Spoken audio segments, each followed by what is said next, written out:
Hello. More painting. You are way too enthused. It's sarcastic enthusiasm.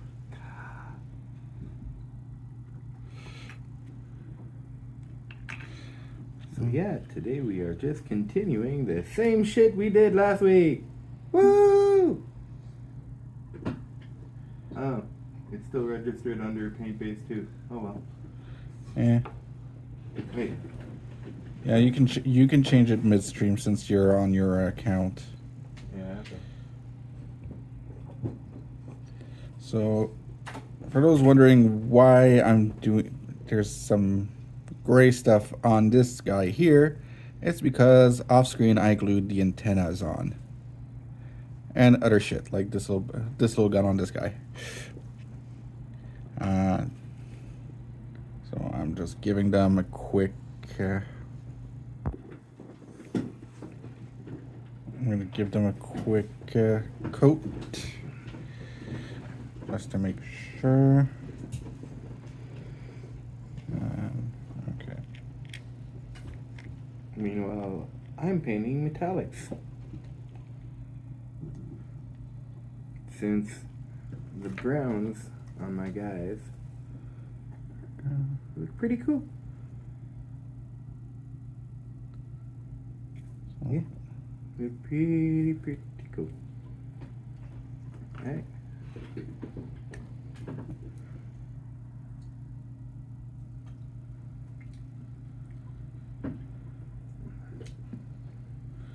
we go. And the color I'm using is Army Painter's Gunmetal. Now I know what you're thinking. Army Painter is usually shit. And it really usually is. But their metal range is surprisingly good.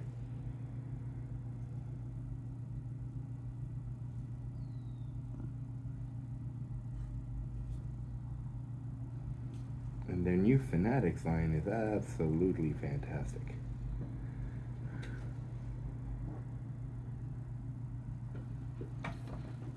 Okay.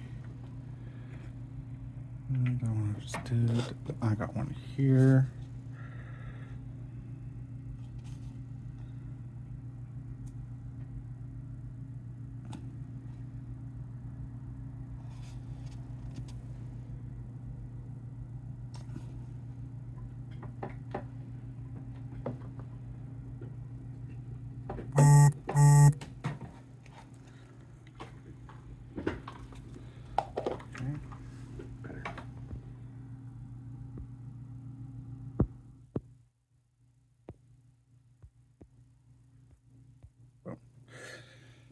Okay, there we go. Also made sure to hydrate with water instead of energy drinks this time. So I should have less jittery hands. Yeah, if you're ever wondering why your hands are so unstable, evaluate what you're eating and drinking around that time. You'd be surprised at the amount of shit that makes you jittery, and that affects your painting performance.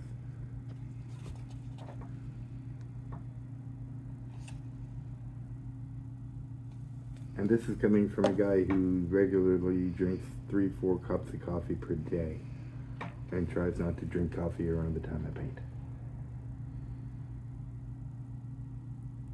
And then downs a can of energy drink, which is worse than 4 coffees. Which is why I'm not doing that today.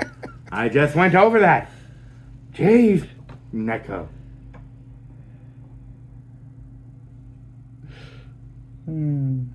Also, if you can't drag on your friends, who can you drag on? Keep on going. Anyways.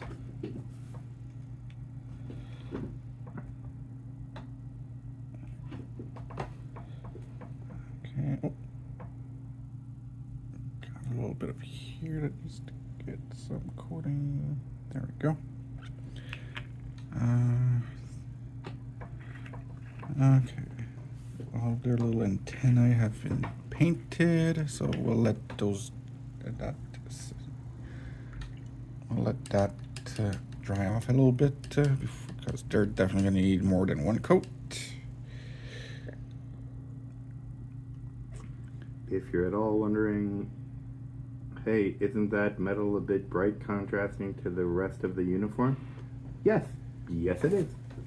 It's also going to have a shade on top of it later. So that's going to dull it down a bit. Okay, so now let's get some red on the holsters of these guns.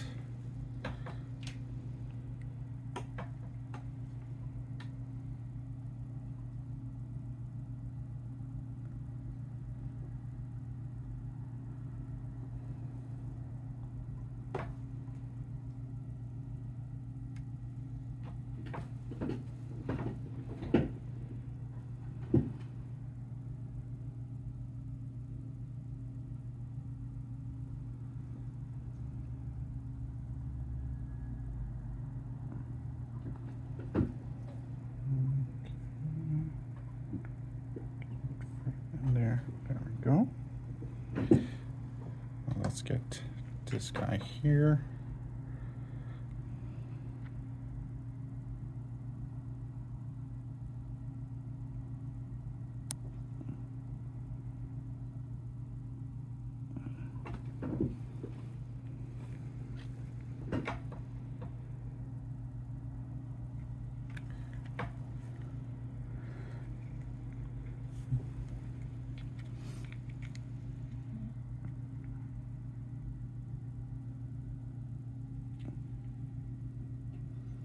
Also, through work, I was able to get, using my points, I was able to get Astrobot on the PS5 this week. Nice. Yeah. And that game is hilariously fun. I, this week got back home early from work one day, and, well, on the 30th, and found one of the tenants in the process of moving out. While coming in, she's like, hey, you reasonably strong? I'm like, yeah, I can be. Will you help me move out my old furniture that I'm not keeping? Just help me bring it to the curb for the pickup. There's $50 in it for you. So help move out like a dresser, kitchenette set, bed set, and some stuff like that. Okay. And got $50 out of it, which I then turned around and turned into a hellhound for Nice. my guard army. Nice. If you don't know what a hellhound is, because I'm willing to bet you Neko doesn't, it's, and frankly, neither did I until I encountered it at the store. So, to be fair, it is basically the Astra Militarum's flamethrower tank, which can also be altered to a chemical thrower tank, which can also be altered to a zap tank, which means I'm going to be magnetizing shit. Because I'm definitely doing all three when I get around to it. But I think I'm going to wait until I have all my Astra Militarum army purchased before I actually build and paint it, because I want to build it in one go.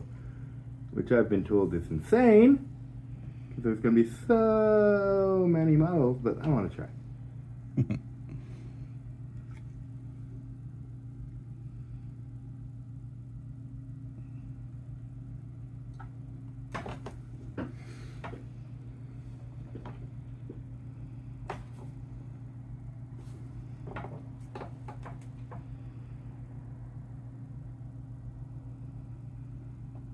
But yeah, so just to go back to Astrobot there for a moment. Yeah, sorry. I hijacked that entirely. Yes, you did. ADHD brain. I didn't mean to. I'm sorry. Go. Yeah, so basically, the premise is ridiculous. Okay. You're a bot that's flying inside a PlayStation 5 across the universe. You get attacked by an alien. The PlayStation 5 crash lands to a planet and loses a bunch of parts, as well as most of the crew. Okay. So your mission is to gather up all the other bots and repair your PlayStation 5 spaceship. Okay, that's already sounding ridiculous. Go on. Yeah. So it is a 3D platformer that basically kind of reminds you of Super Mario in a way, because you basically go from point A to point B while getting while finding all the shit that you need to find per level. Sounds like the completed version of the demo game that came out on the PS5. Basically. So the demo game is basically just, I think was like Astrobot's Playroom or something like that. I don't quite remember the name. But yeah, so basically it's expanded a lot on that from that mini game. Okay. Which, to be fair, was a pretty awesome mini game. So I mean, like, not mad at it. Yeah. So that was basically to introduce you how the PlayStation 5 controller works, kind of thing. Yeah. So in this one, you're basically gathering the other bots, the missing parts of your ship while doing levels, and you'll have your standard generic bots, but also some there's a lot of them. I don't remember how much there is, supposedly according to what I was looking on the game itself, but per level there's at least two plus special bots. Okay. Those special bots are actually cameos of characters that were prominent on Sony PlayStation consoles. Like G1? Well, all the consoles. Okay. So basically, I found in one level Solid Snake, Psycho Mantis, and Gray Fox. Okay. From Metal Gear Solid 1. Yeah. So they're in bot form. So they look kind of like Astrobot, but with the costumes that represent their character. I also found Ryu from Street Fighter. Nice. Yeah. And there is an entire level dedicated to Ape Escape. Donkey Kong ripoff, but all right. Well, yes and no, because Ape Escape is basically you're a kid that's trying to capture monkeys with a net. Oh, okay, so not at all. Yeah. Not bad. Then you have more obscure games as well, like Ico. Also, I'm sorry, but if that's the point of Ape Escape, I'm sorry, that game kind of sounds fucked up. I've never played it. I've seen videos and whatnot, and it's weird. It's out there. Got it. Go on. So rare, like more niche games like Ico, which Ico was a really, really out there game, but very fun to play. Okay. What else? There was Devil May Cry characters. There was Castlevania Symphony of the Night characters. Okay. Oh, speaking of Devil May Cry, new series on Netflix. It's awesome. I'm holding off until because it's a weekly release, right? No, I think this season's done. Okay, cool. Because I was holding off until the entire season was released before I started watching it, but I've heard very good things. Yeah, it's awesome. Okay, cool. It's 8 episodes long. Yeah, the standard Netflix anime length. Yeah. What was I saying? Yeah, so Devil May Cry, the animated series, very awesome. The intro song. I don't know how, it's not really a spoiler because you'll see it almost soon enough. It's the intro song. Yeah. It's not a spoiler. Go Here on. we go. It's Rolling by Limp Bizkit. Keep rolling. Okay, got it. Yep. They used three other songs from that same time period. Okay, so they did keep it to the game's time period. Yeah. I like that. While keeping the unknown what year we're in kind of situation. Yeah. But yeah, no, it's You know the time frame without knowing the exact time. Oh shit, I forgot to put some water on this.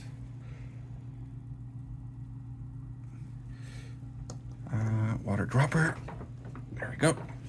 But yeah, no, like I haven't played Devil May Cry, but that show makes me want to play Devil May Cry. I've got the same issue. I've played a little bit of it, and it was awesome. It's just I didn't own a PlayStation at the time, so I couldn't continue playing it. Yeah. Growing up poor, it sucks. I was always 2 generations behind on consoles. Not just the one. 2, motherfucker. 2. Alright. Moving on. Yep. Yeah. So yeah, there was Devil May Cry. They obviously have a Spyro one. Oh, that's obligation. Yeah. Jack and Daxter, Ratchet and Clank. So they're obvious PlayStation mascots. Gotcha. All right. I think that's the metallic's done on my first guy. Nice. I mean, there's other ones that might do later. I'm not sure what I'm going to paint the panel as, but I think I'm going to keep it black. Yeah. All right. First guy's done. Woo! But yeah, I've beaten the first world. Okay. Which in this one is like nebulas or galaxies. I'm not 100% sure. The first world is called Gorilla something. I think Gorilla Nebula or whatever. The boss of it is a King Kong, Mecha King Kong kind of creature, which is hilarious. Not doing much for the Donkey Kong knockoff comments, though. Well, to be fair, Donkey Kong is a knockoff of King Kong in the first place. That's fair. Although, they did manage to fight off those allegations in court. Oh, they did. And then named a character after the lawyer who saved their ass. And that's how we got Kirby. Yeah. That's not a joke, by the way. Kirby of the Nintendo games is named after the lawyer who saved Nintendo's ass in multiple IP infringement lawsuits, being able to prove that even though they might be inspired by, they are in fact legally distinct from the original IPs they were inspired from, and therefore perfectly legal. Yeah. It's a shame that Nintendo went straight so far. Yeah, but I mean, before they made video games, they were a love hotel company. So No, they were a playing card company. They okay. started out as a toy company manufacturing playing cards. They dabbled in love hotels and taxi services. And then in the 80s, that's where they hit it off when they first released their first arcade cabinets. So I'm not entirely off. I did say love hotels, and they were there. They were there, but they were not as prominent as people would believe. It was Yeah. mostly the gaming cards. Yeah. Which, to be clear, were sexy gaming cards. No. Yes. No, they weren't. Yes, they were. No, they weren't. They had some of them. They had some, but they were not It wasn't their main product. They were, yeah. Their main products was Hanafuda, which is a Japanese card game. Okay, then. Also, stop spoiling my fun. Can you just let me believe that Nintendo is nothing but a bunch of perfects? That would destroy any credibility you would have by spreading misinformation. You don't want to be like someone from down south. You're going to need to be more specific. That qualifies to literally millions of people. Oh, you know exactly who I'm talking about. Orange man. Yep.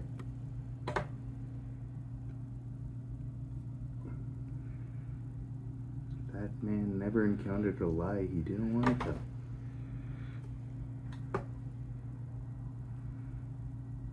Problem is, people started believing. Yeah. And that's where we're going to cut off that talk. Alright.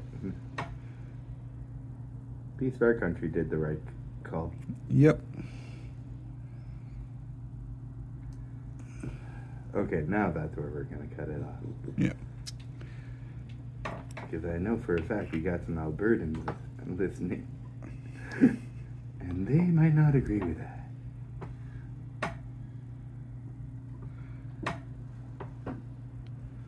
Anywho's.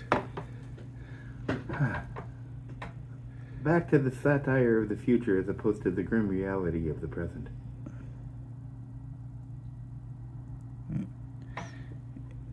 Yeah, so that's what I've been. So yeah, so I've streamed twice of it of Astrobot. Okay. That's what you were seeing on my channel before you loaded up the live stream. Ah. Unfortunately, I did have a fuck up with it because I haven't really tested the streaming on the PlayStation 5, unlike the PlayStation 4, which was very intuitive. So when I started streaming on the PlayStation 5, I did not realize that you had to go into your stream manager on the PlayStation 5 and unmute yourself. So my first episode, my first VOD is just gameplay sound, no voice whatsoever, even though I'm talking like a motherfucker to a crowd of zero, but either way. I was still reacting to the game and everything, but none of it was captured because stupid PlayStation settings and streaming were not properly set. Second VOD, which is about 30 minutes, has the actual content from my microphone this time around. So future stream sessions on the PlayStation 5 should now have voices. But this is Neko we're talking about, so there's still a 50-50 chance he forgets. No, because I realized at the end of the first streaming, when I saw that there was options, I'm like, oh, what's this? And saw that I was muted the entire time, even though everything else stated I was unmuted. And that's how your kid learned the word motherfucker. Luckily enough, she was not present. And luckily enough, she's not watching this stream. Because we have not introduced her to Twitch yet. And that will be a very long time until she does. Meanwhile, Uncle Beard's already done it 3 weeks ago. Oops. To who? To your nieces? Nah. Don't want to rot my niece's brains.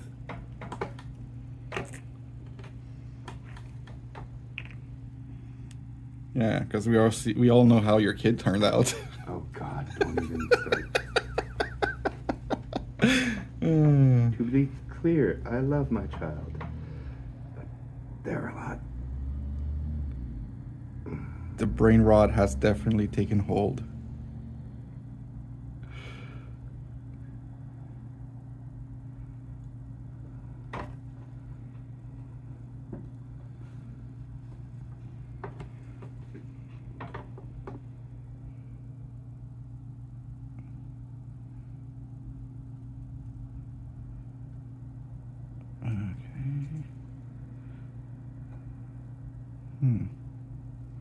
I forgot to do that, but whatever.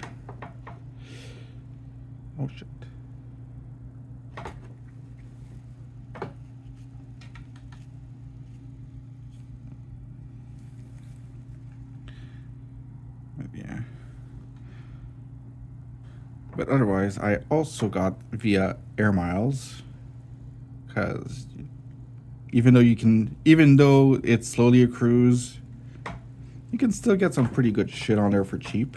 Yeah. I got finally gotten around to get Xenoblade Chronicle X. What the hell is that? It is a open world RPG that I had no clue what I was getting into, because I had no clue because I haven't watched any footage of it.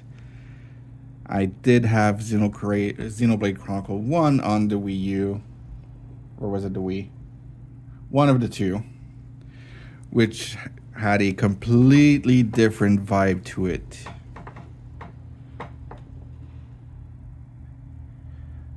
Because Xenoblade Chronicle 1, the original that came out, the premise, they're both sci-fi. The Xenoblade Chronicle is a sci-fi series. With the name, I guess that.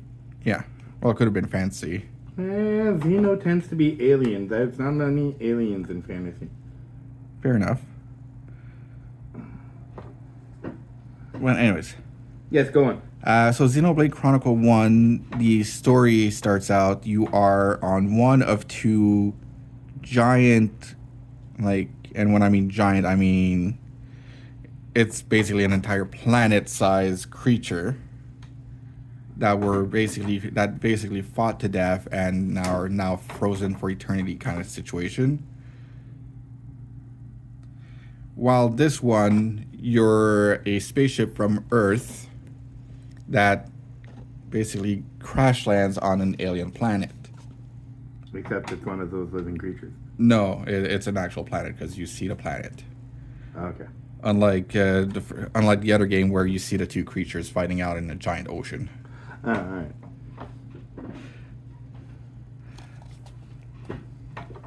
And your home base in Xenoblade Chronicles X is, what's it called? Something Las Vegas or Los Angeles. It's New Los Angeles, or something like that. And yes, there is a giant American flag on the city. Oh, because of course. Can't go to the stars without declaring your imperialism. Yeah, but it's Japanese RPG, which is hilarious. Because even the Japanese like to make fun of the Americans regarding their imperialism. Yeah. Which is hilarious coming from the Japanese. Yeah. Let's be real here. But the reason why we're stranded on a planet is because there was a mass exodus of the planet because they were being attacked by aliens. You mean the planet Earth? What? Earth? Yeah. So Earth was attacked. All right. Yeah, Earth was attacked. So basically a major exodus of Earth. And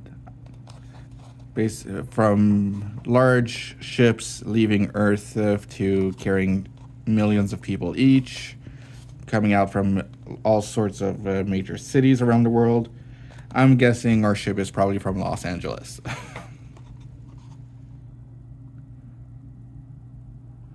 From Earth. Right. Okay, you're not getting the Invincible reference. Got it. Oh, Invincible, the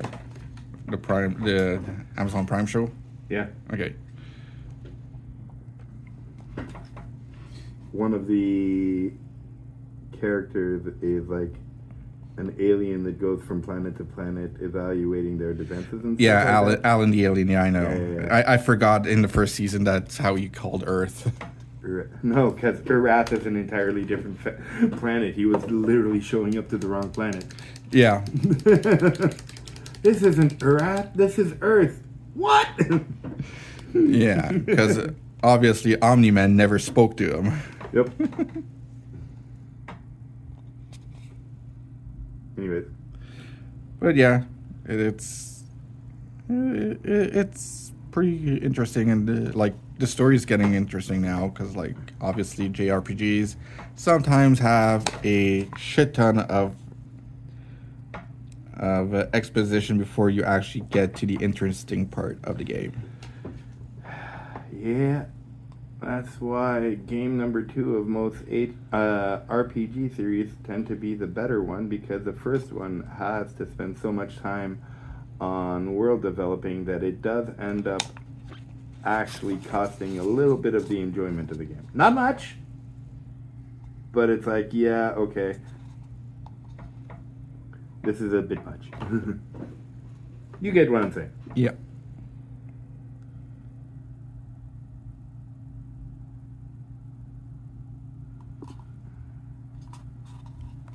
Right. But yeah, so I'm maybe 4 or 5 hours ish into it. Nice. Yeah.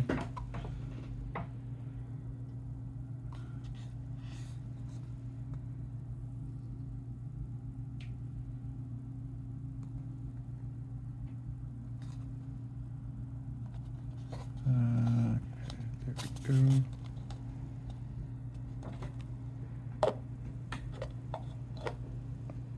Did I miss something here?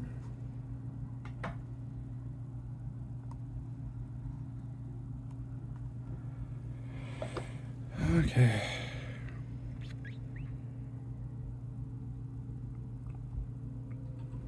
Guide number 2.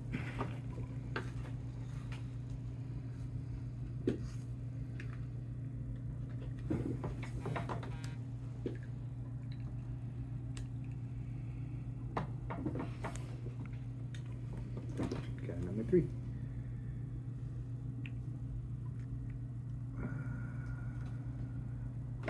Hold on, I actually need to do some research on this guy. Yeah.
Put some red over there. Okay. Let's see, I need to do this guy. And this guy. Okay.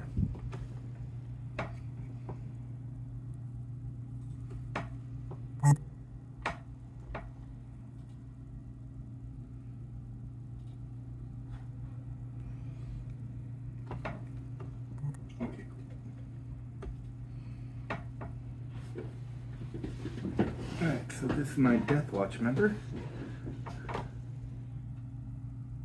So he is going to get some dry painting done. Dry brushing, rather.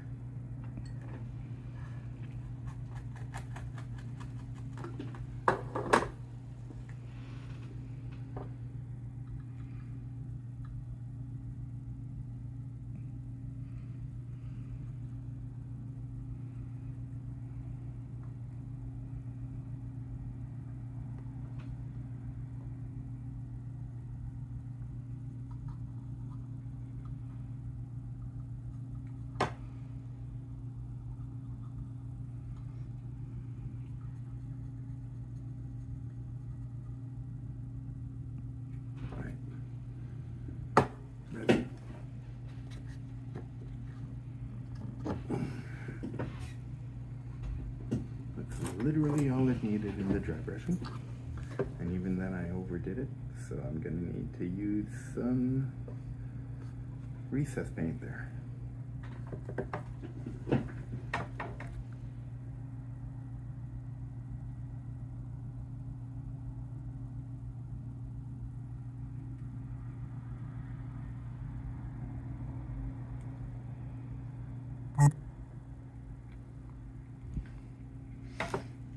Okay. And last backpack to do.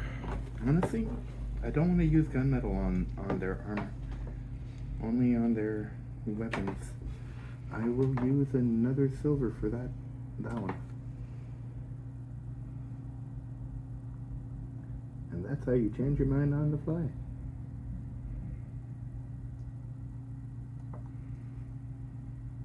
But yeah, I think I want to use a bright silver on the Death Wash instead of a mid-tone one.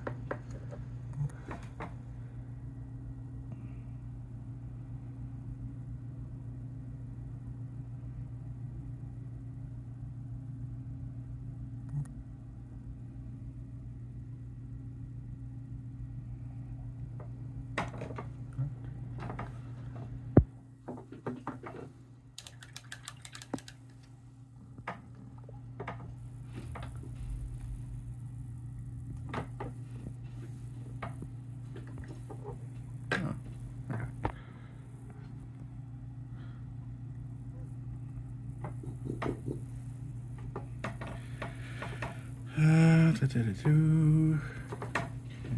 get.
I'm getting the jitters again. Pissing me off. How many coffee do you have today? Just the one. At about 10.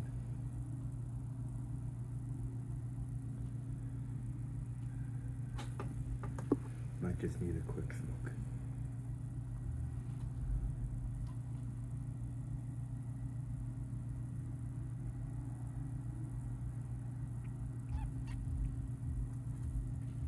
There we go. Okay, backpacks are done. I think you're going through yours faster than I'm going through mine. But oh no, I need to touch up on this one. Fuck. Mind you, that's been the case since we started, isn't it? Yeah, because mine are relatively Simple, yeah.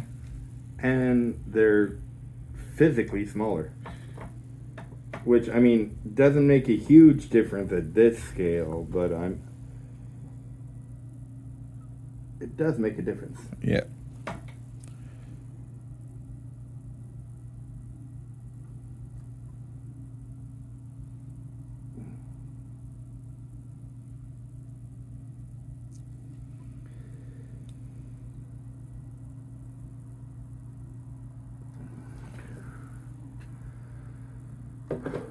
Oh, I definitely need more on this one.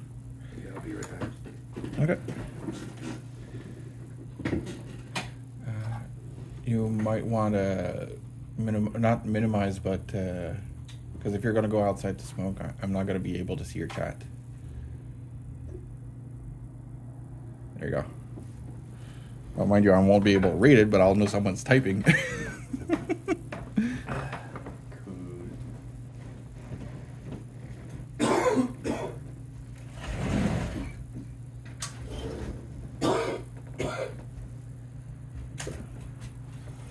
Okay, there we go.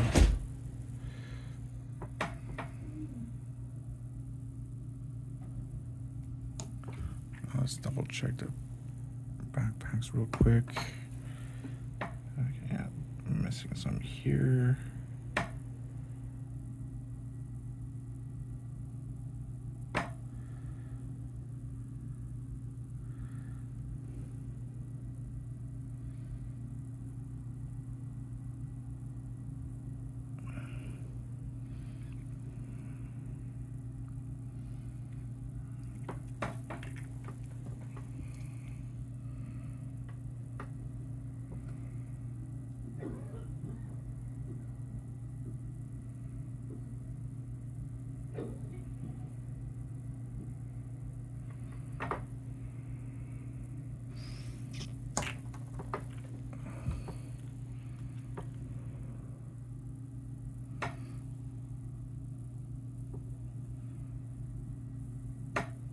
Oh. Okay.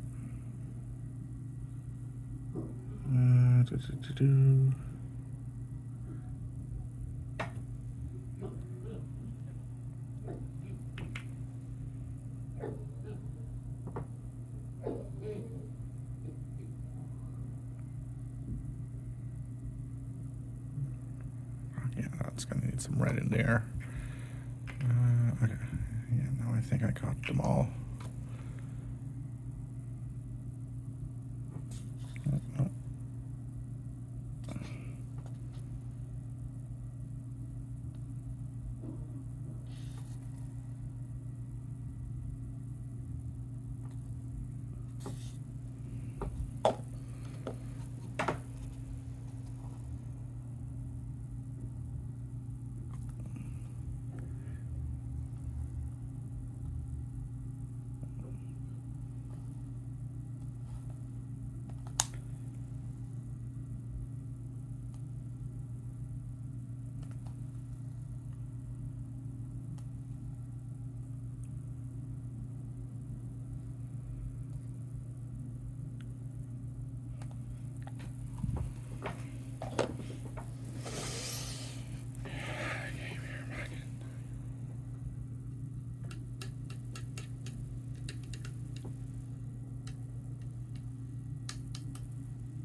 Okay, which one was it? That needs a little bit of red in there.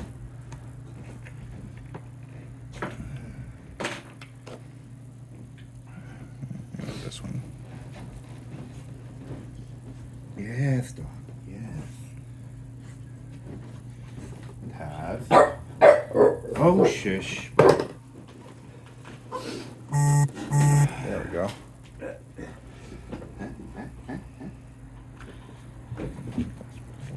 Ah, I'm being attacked by my dog. Yes, I love you too, buddy. I love you too. Alright, I can't paint with you on my lap. Shush. Shush. Shush.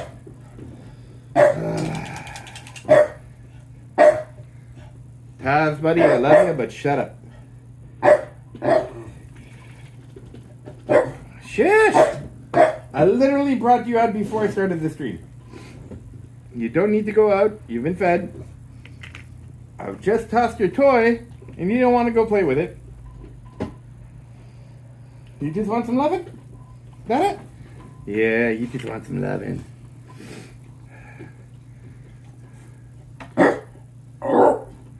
Oh, shush.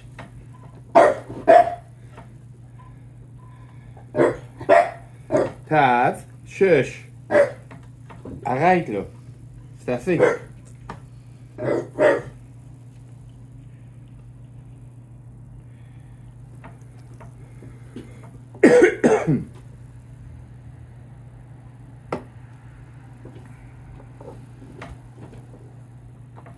Ah.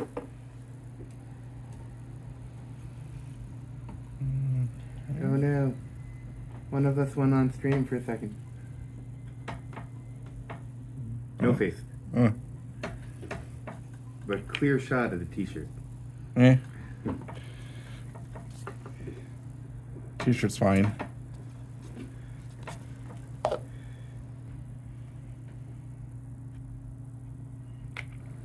Our anonymity's been compromised.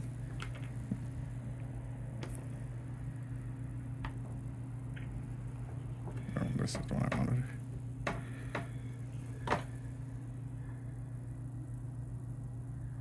Do I want the blade in this color? Yeah.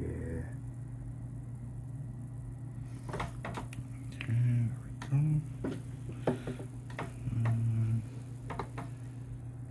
The straps are going to be in red, but I'll try to get...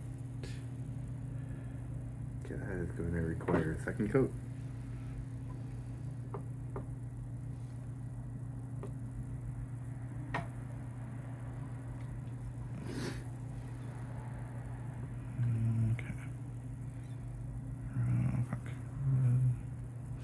Hey, watch your goddamn swearing. Make me. Fuck you.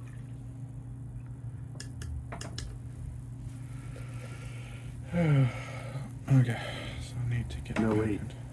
Shit.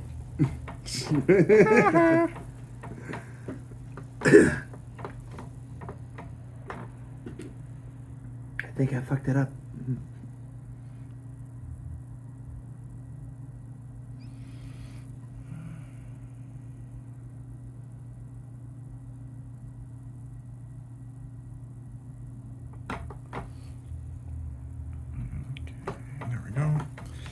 Surely you can't mean the swearing.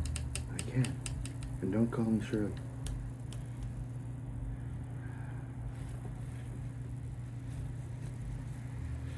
Okay, now let's get back to a quick second coat of blue on the antennas.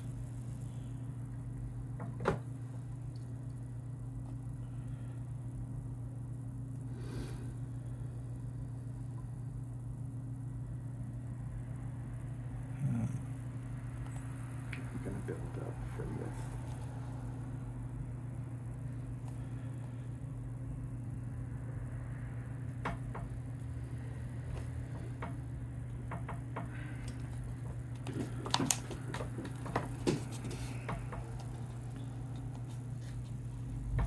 Hey look, I got a spammer as my first commenter today. Yay! And he already fucked off.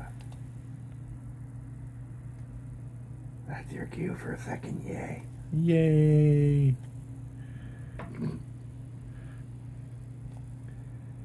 If you haven't clued in yet, folks, we're geeks. We're silly people. And we do not take shit seriously. At least not on camera.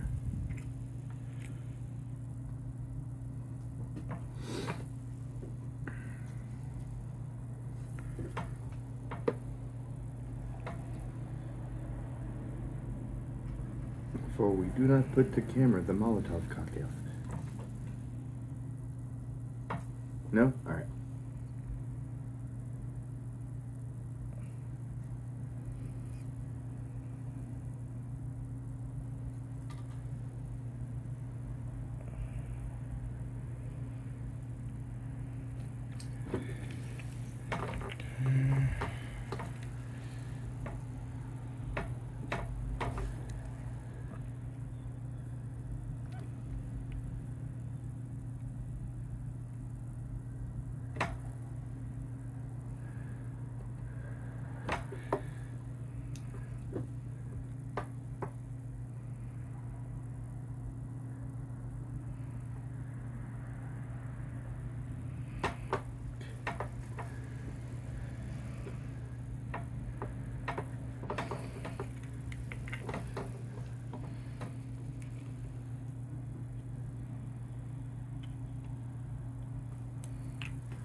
here.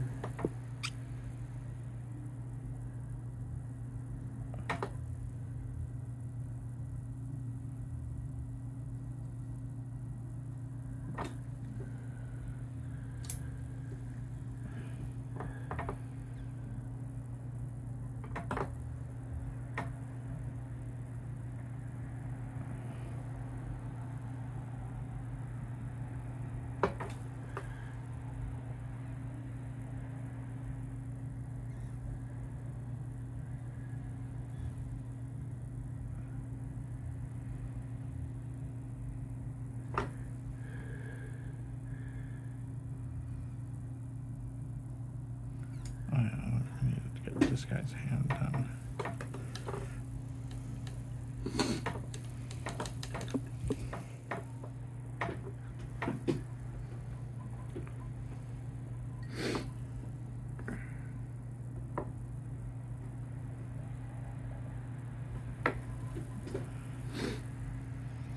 There we go.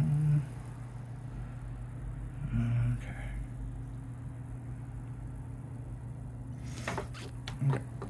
Now I'm gonna need some of the iron hands to do the additional guns and ammo I placed on these guys.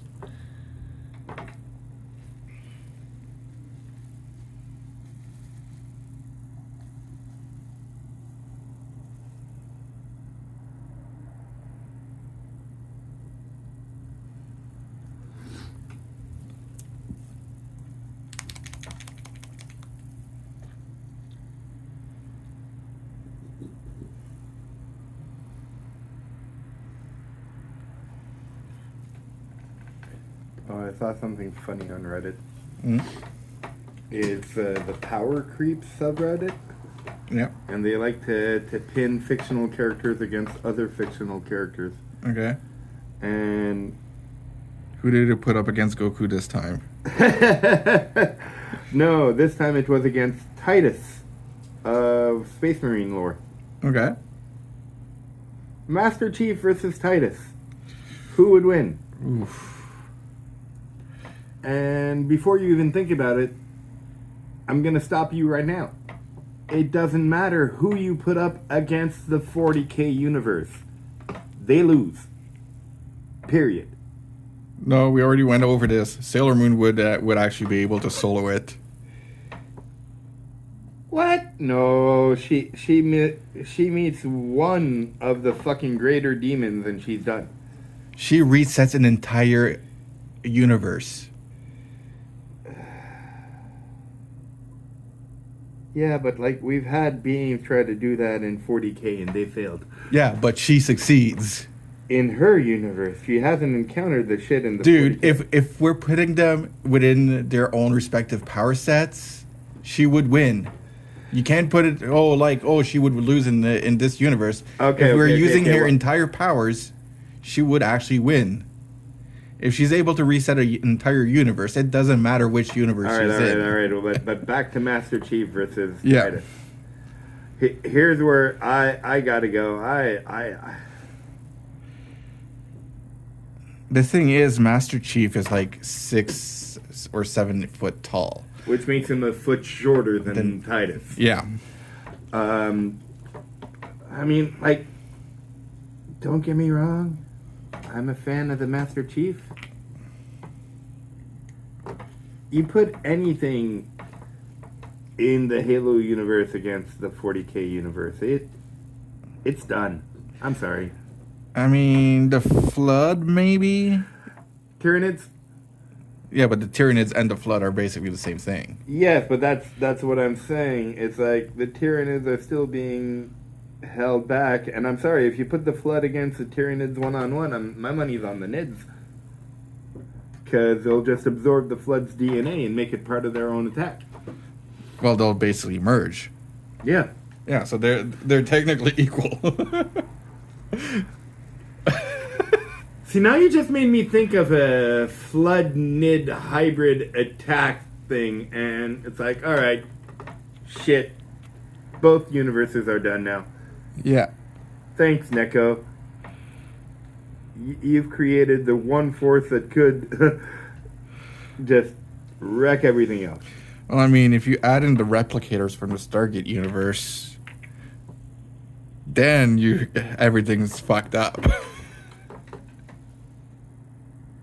Yeah, but the replicators have been shown to be programmable. So, I say you give the replicators over to the Cult of Mars and you now have the ultimate weapon. Which, to be fair, is how the replicators got started in the first place, and that didn't turn out too well. Yeah. And then you have the human replicators, which is basically nanobots that actually make a human life form.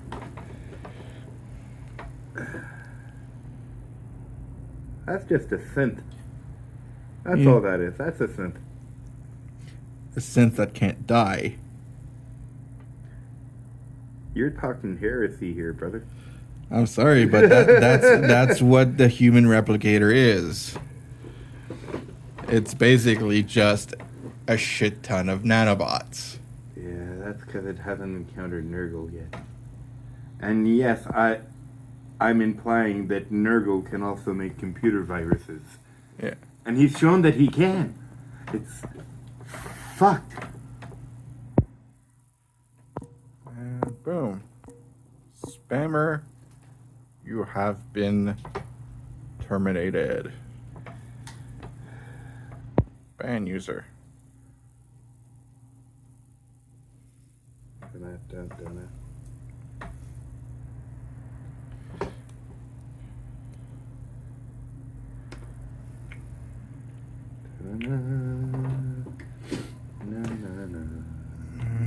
Okay, we got this one here. I mean, you said terminated.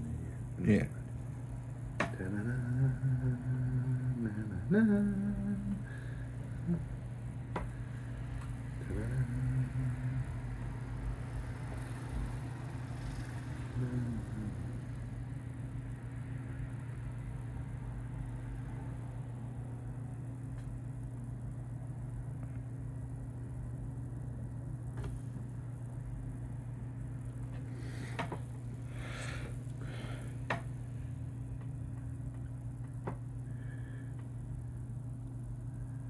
So earlier I said I'm gonna paint this in a brighter silver. I am. Yeah. But I'm gonna highlight with the brighter silver. The base I'm still using the gunmetal for. Okay. And I think it's gonna create a nice base.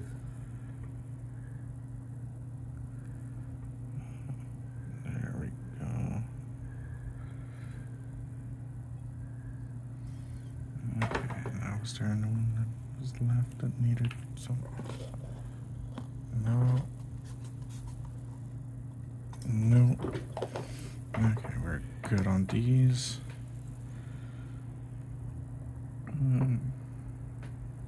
Oh shit, I need some blue over here. Fuck. Okay.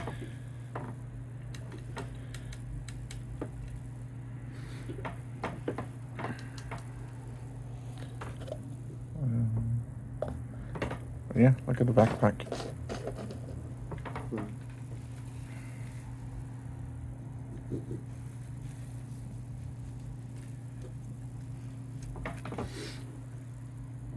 Yeah, with a nice little shade in there to add contrast. That stays true to your Optimus Prime build. Yeah.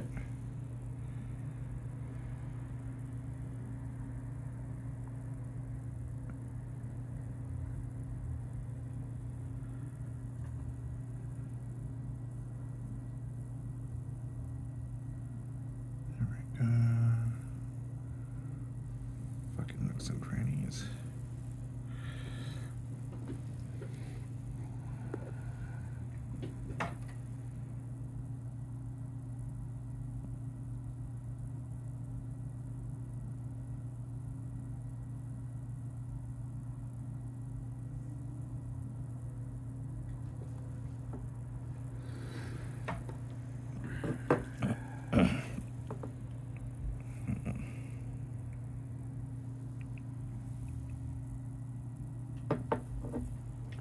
So I've been thinking, Mm-hmm. you know how I'm doing the 9 legions plus Death Guard for this team. Yeah. I kind of want to eventually redo this down the line. Mm-hmm. But using the expansion sprue parts from every faction as well. That way each one gets his own shoulder pad and whatnot. Okay. And I can literally add like a personalized touch of every legion to the entire team. Mm-hmm. But I've also looked up all of the other upgrade sprues. Yeah. So unless I go on eBay and buy like a $2 piece here or a $4 piece there, which is doable, if I'm buying the individual upgrade sprues, they go between $22 and $44 a piece. Oof. So it's like I can pick one up here and there when I spot one, but it's like at the end of the day, if I want 10 of them, it's going to cost me close to $300. Which again, doable in small amounts over time, but it's like, do I really want to dedicate that much money just for a novelty kit bashing look? And then I go, but it's going to look awesome, and yes I do. But fuck, that's a lot of money.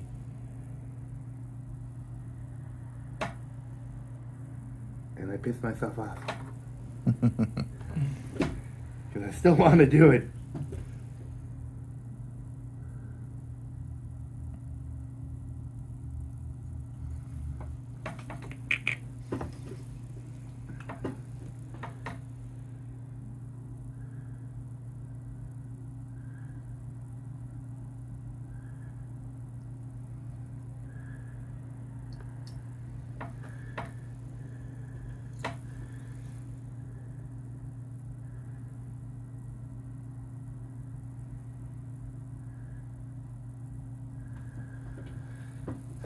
Yeah, I want to make the blades in steel as well.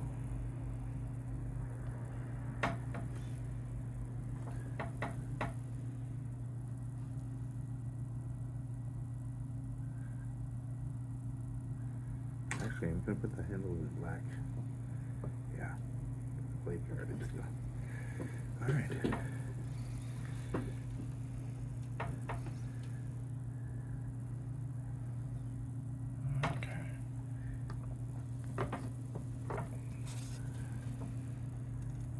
This antenna doesn't look bad. This one doesn't look bad.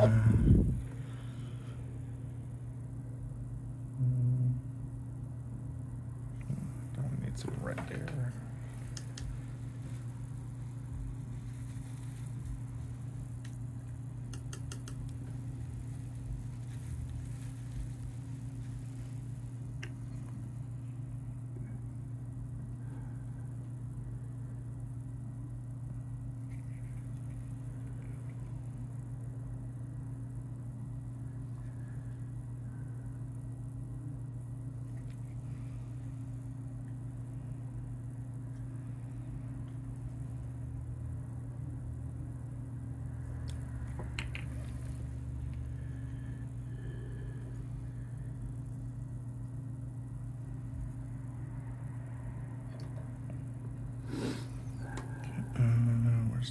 Okay, this guy, I need to get this.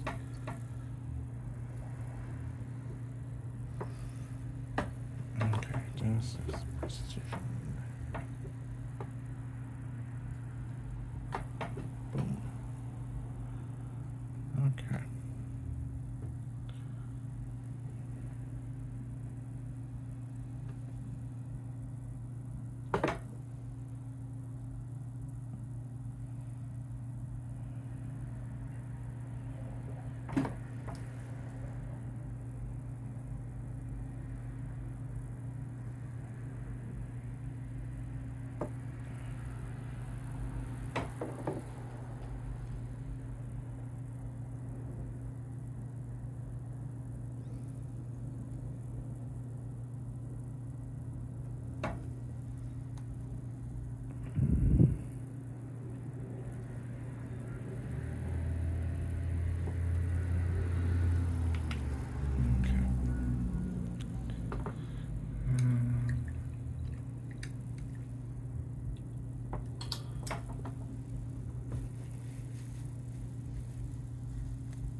Oh, I got a viewer. Hello, viewer. Hi, viewer. Make yourself known. If you'd like. Otherwise, don't. Really up to you.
Third guy.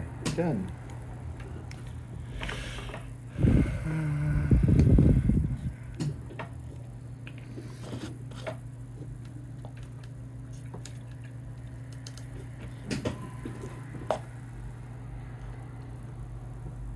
Are you reading the spam? No. We're good. Alright.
There we go.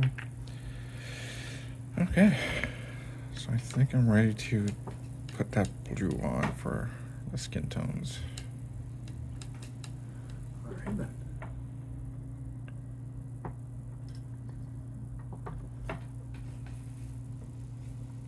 How do I pour from a pot? Just directly pour? No, kind of scoop and drop with your paintbrush. Okay.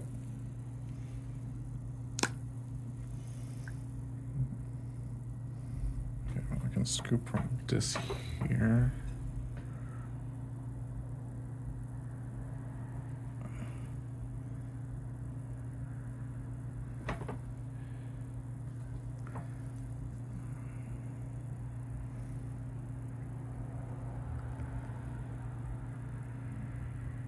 Okay.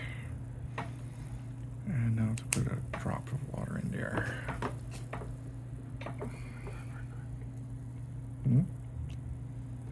I got some on the blue. I didn't want to get some on the blue. Oh, you got some paint on the blue.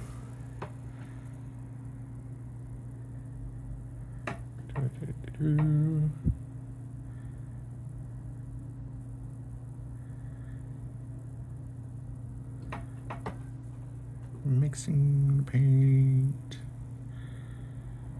Okay, there we go. Okay, so let's see. Oh yeah, that's definitely gonna be good. Much brighter. Yeah. So basically what I'm doing now is applying a second coat of blue on skin, but a different shade of blue. So basically it's gonna have the... You're basically looking to make the darker recesses darker and then build up from there. Yeah, because I used the Calgar blue for the original coat, and now I am using the Temple Guard blue for the second coat. So basically just going over the Calgar.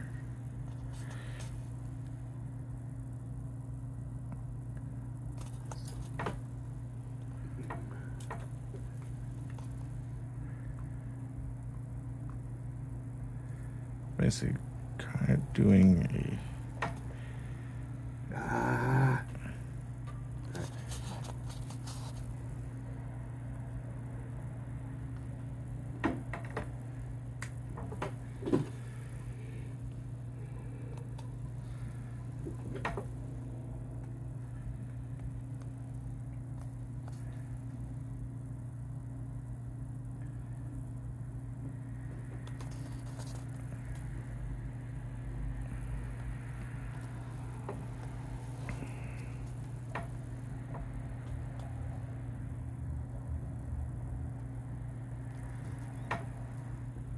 And I'm back down to one. Oh. It's okay.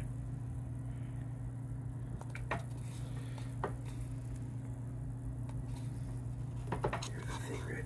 I don't really care. There you go. That's the whole point, not caring about the viewership.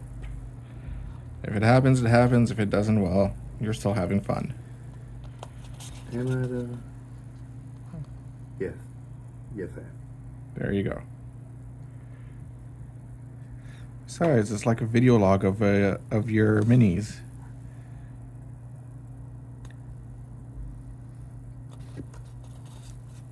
And I get to answer the odd question from viewers, which is nice.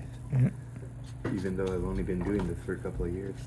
Although I think my perspective is a good one to have as well out there, because like, yeah, you can watch a million different videos from experts, but they're fucking experts, man. You're gonna look at them and go, oh fuck, I'm never gonna be able to achieve that. And Sometimes you might, most of the times you're not. But it's good to have mid-tier guys to compare yourself to as well. Like, I love to watch Ninjon. The guy has won Golden Demons. I'm not at his level. I'm never gonna be at his level. Yeah, that looks better. Yeah. Yeah, much better, and then we can put the shade on that. Much better. I like it.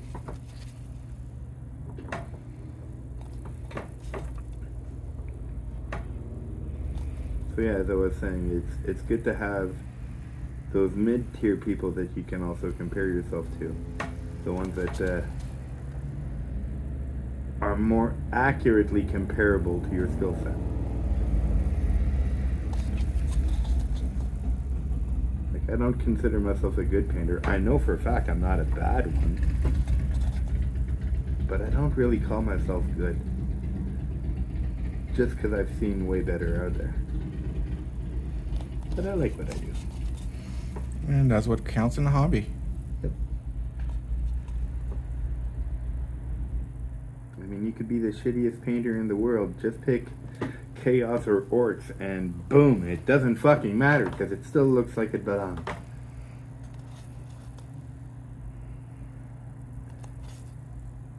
Secret? That's why I picked orcs to begin with. Because I wasn't sure if I was going to be any good.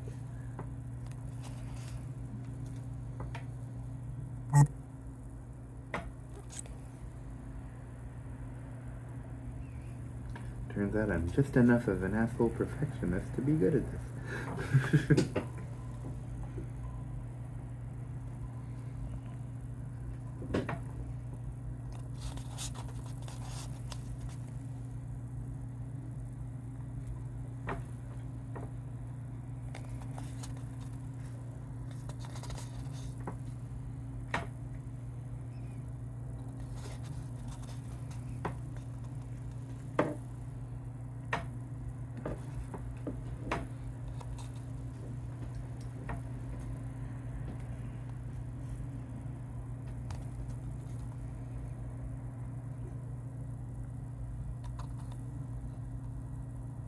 Alright, I'm gonna go take the dog for a walk because he clearly wants one. Alrighty. And I shall be back. Also, dude number 4. Nice. Yeah. They're starting to come together. That second base coat that's going to fix up all the splotches is really gonna do something, but I'm not actually going to apply that until I'm literally done everything else. Alright, yes, Kaz, we're going out. Let me get out first. Jeez.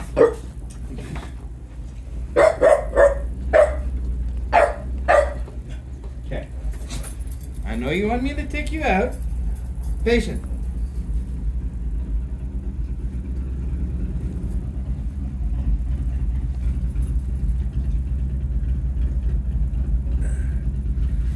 The local chapters are. No, that's just the one guy. Yeah.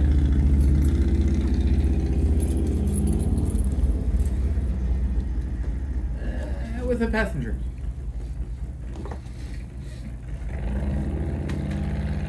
Keys.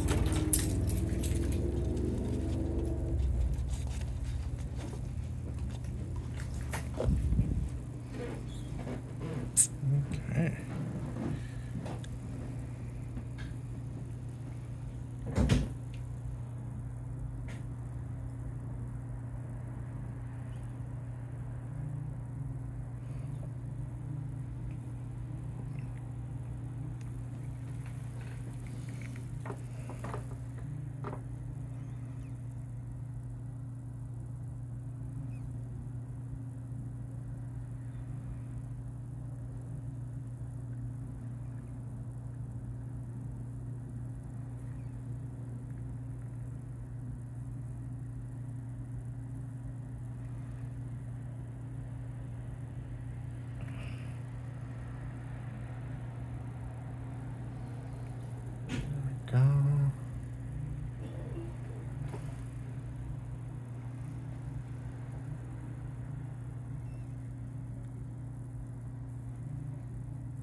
Okay, so this guy is getting some very good coverage on his legs.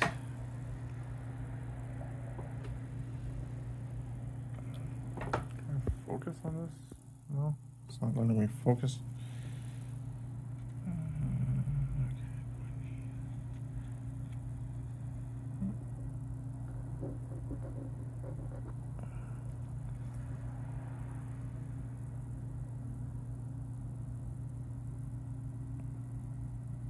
Okay. Yeah, it's a little bit high, but whatever. Okay, so this one hasn't been done. So I'll put the ones that are done back there. Put these guys up here. Okay. Well, might as well get him out of the way.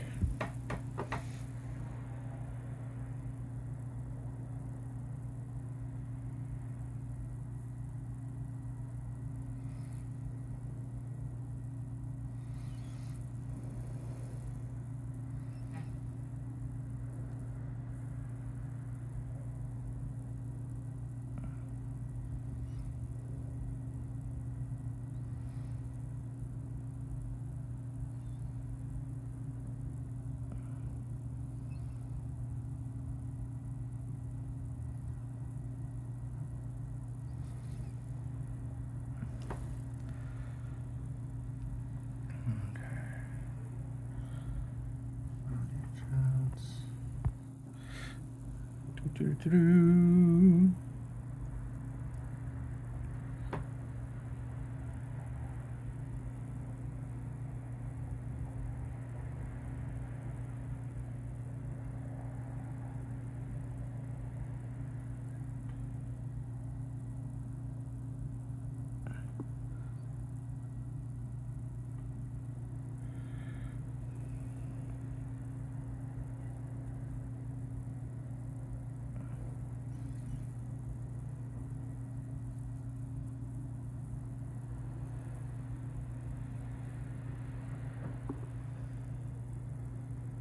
Boom. Okay, so let's try to get his.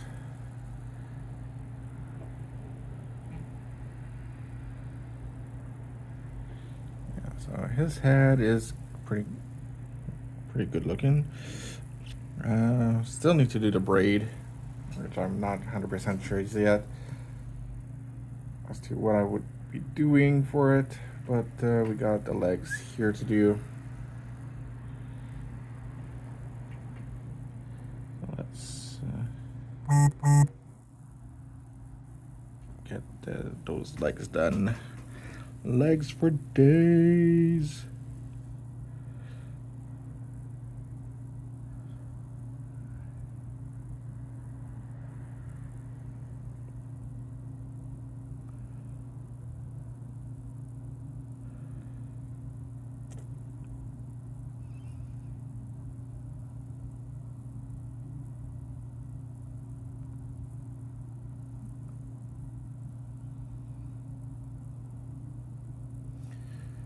Okay.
Okay,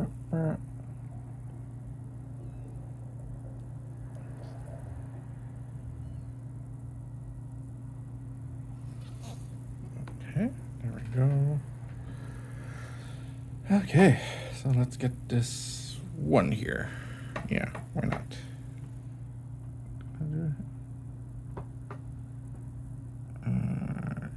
Shite.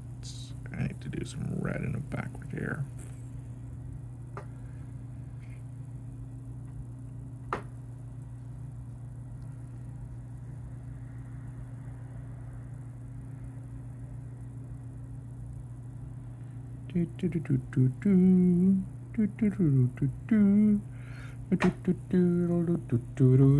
Boom.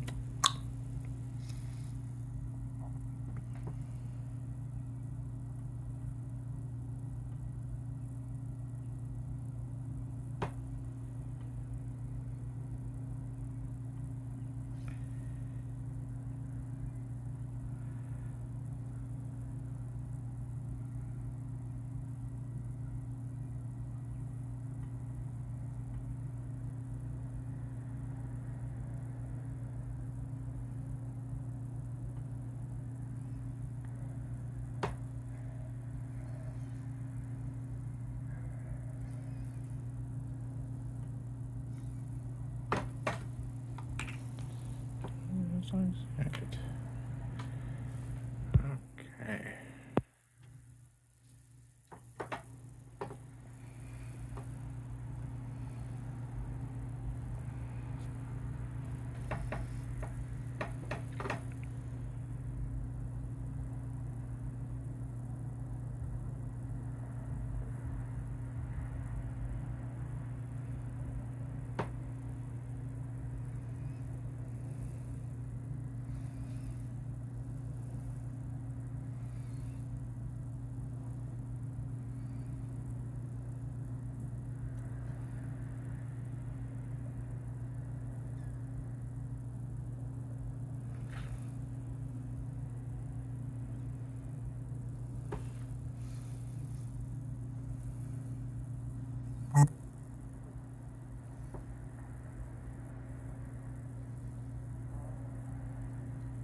Oh, shush.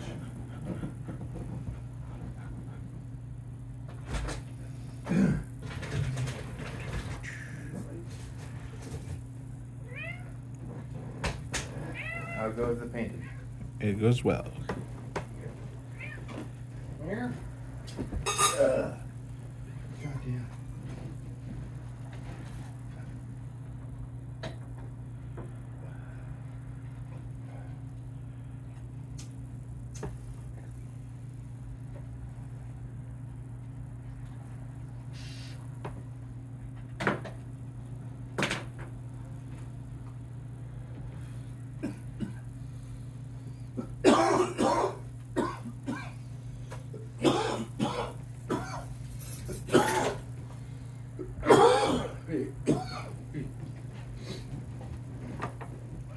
You want some too, huh, sweetie?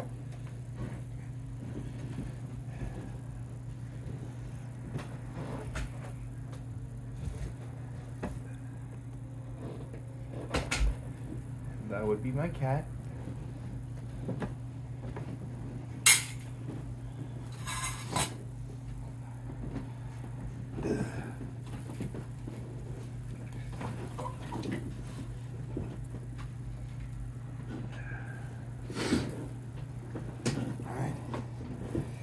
down, 6 to go.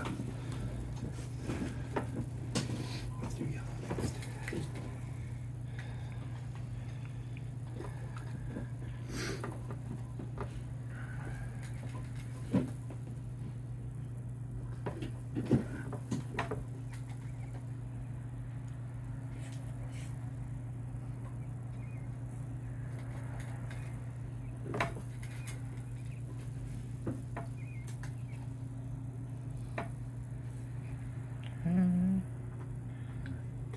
Because crazy idea, I kind of want to try all of this over again, but with a unique helmet and shoulder pad for each legion, for each marine. Yeah, you mentioned it earlier. Yeah. But I also realized that I mixed and matched the backpack ornaments and the gun ornaments. Mm-hmm. And it should be either the scope, computer, or targeting computer, or the antennas. Mm-hmm. So it's like given a chance, I'd like to lock it into one of the two just for looks. It doesn't make a difference on the tabletop, I think, but make it look cooler and crisper. Yeah. And while my paint scheme would likely lock me out of any like individual chapters, like I wouldn't be able to play them all as Space Wolves or whatnot. But I could, if I do collect enough of them, I could just play them as the standard Space Marines. Yeah, that'd give me an idea. Because I'll be honest, they're very well detailed and easy enough to paint compared to the other stuff that I've done. I find orcs harder to paint than Space Marines.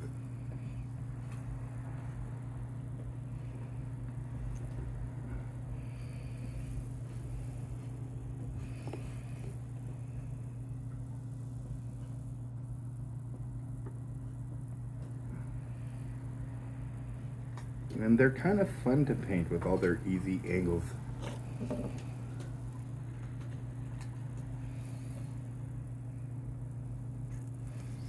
Okay. Yeah, that looks a lot better. Yeah. And then we add the shade to that, that's gonna look great. Yeah. Now I just need to figure out what color I'm going to be doing his braid.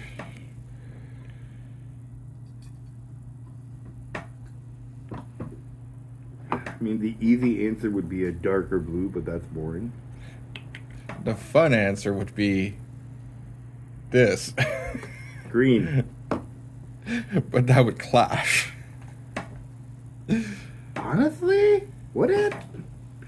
Purple might look better. The fluorescent purple that we have. Yes.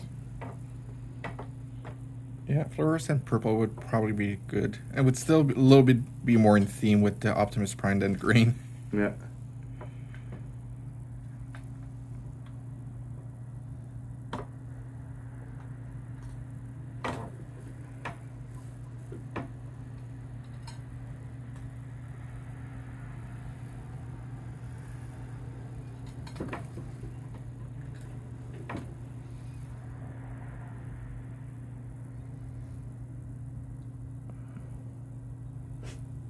Man, covering up this yellow properly is going to prove to be tough.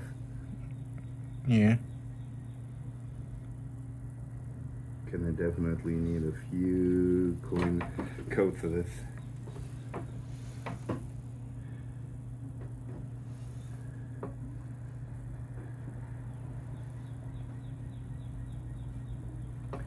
No, you don't get to steal her food.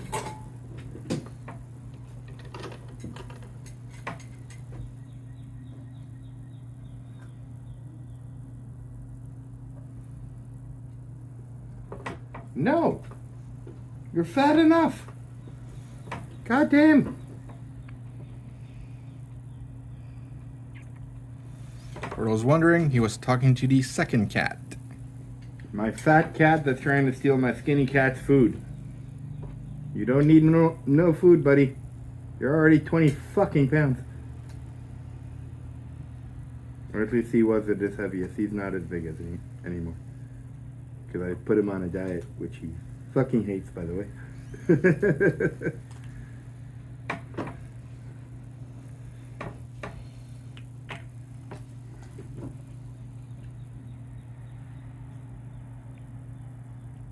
And he lets me know by waking me up every morning at 5:30 going, I'm hungry.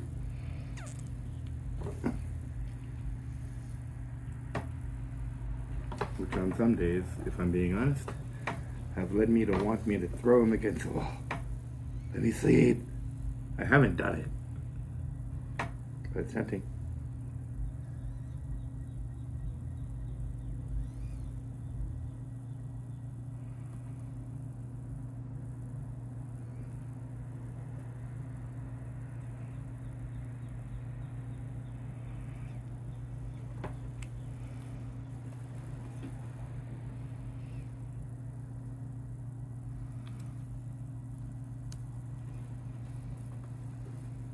Computer's gone to sleep. Oh no.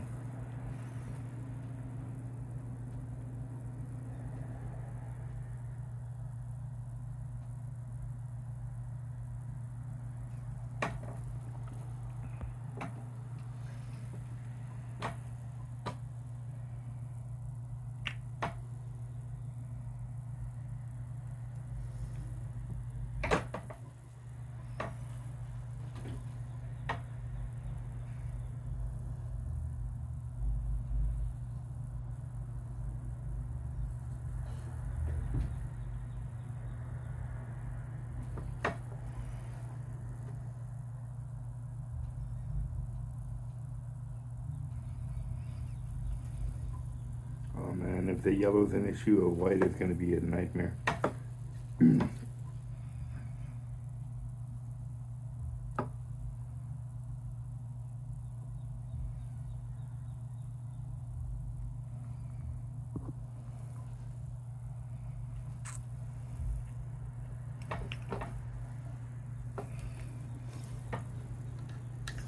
Oh, so apparently J.K. Rowling is suing. Who's she suing again? Somebody for being woke? No, it's about. I think she recently reacquired the film rights for the Harry Potter series. Okay. So I think she's now suing for the. Is it HBO or is it someone else? It's HBO that's still developing a TV show Yeah. that she's been very vocally against because of all the woke hirings. Yeah. So is she trying to get that show canceled? I think so. Okay. I wouldn't be surprised if she is. Alright, so God help me. I agree with her on this one. That the show should be canceled, not the reasons why. To be specific. So it's not because of the Black Snape? Actually, partially, yes. And here's why I think casting a black Snape is problematic. Could I get the soap, please? Yeah, right there. Oh, thank you. Here's why it's problematic. Because it makes everybody's dislike of Snape, Racist? yep, fall under an entirely different reason. And it's like, okay, suddenly Harry's dad and The entire Marauders? no. So Harry's dad, James, yeah. James and Sirius Black, Yeah. always picked on Snape, yeah. right? Well, if you make Snape black, it inevitably makes their picking on him for an entirely different reason, and it adds a different shade to it, and that's what would, in fact, ruin a lot of Harry Potter, because Harry's dad no longer is a caring guy that just really didn't get along with Snape or kind of picked on him to the racist fucking asshole bully of the class. Yeah. And are you really gonna root for that guy's kid? And So that- and that's why I think the black Snape is problematic, because it adds an extra dimension that really doesn't need to be there. Yeah. We don't need to change Snape's bullying into a racial issue. It doesn't need to be one. Yeah. And it's not just that. It's like, if you remember, Harry Potter himself, before we learn about Snape being bullied as a kid by his parents, didn't like Snape in the first place for no apparent reason. He just had a gut feeling. Yeah, so now you add in race as a possible issue, and it now makes Harry also look like a possible racist prick. Yeah. Again, unnecessary. Like, and what character were they going to gender swap again? That I don't remember. I want to say Dumbledore, but probably not. No, they were probably going to go full on into a homosexual Dumbledore. Yeah, which is fine because there was undertones of him being gay. Oh, no. Like, even J.K. Rowling flat out said he is. Yeah, after people asked about it. Yeah. But it's not the... It's... What was... Okay, so... This is going to sound like I'm trying to say don't be out, and nothing could be farther from the truth. My kid is gay or pan, and I want him to be out. I don't want him to be scared of being out. It's not that Dumbledore wasn't out. It's that he was, above all, an incredibly private man. Yeah. And that is very, very clear in the books. He doesn't trust anyone, including his closest friends. He's an incredibly private man. You barely know anything about his life at all. You learn all of that in the Fantastic Beasts books, not the Harry Potter ones. No, there's no Fantastic Beasts books, only the movies. No, I thought that they made books after it. Ah, okay. Well, it's only in the Fantastic Beasts series that you get into that. It's not in the Harry Potter books, even though Rowling has confirmed he's gay. Yeah. And it's not because he didn't want to be out, it's because he was private. You don't know anything about his fucking life. So by him being like forward about it, it's like, great, cool, he should be part of like the rights movements and stuff like that. But keep the essence of the character still the same. You can have him be out and be forthright and be forward on the issues while still keeping the same essence of the character, and I don't think that's the direction that they were going to head in. No, they were going to heavily rely on the fact that he was most likely gay. Yeah. Like, I don't know how far into it that they're planning to do it. Yeah. But, yeah. Anyways, it's that entire TV show to me was going to be... It was going to be a big flop.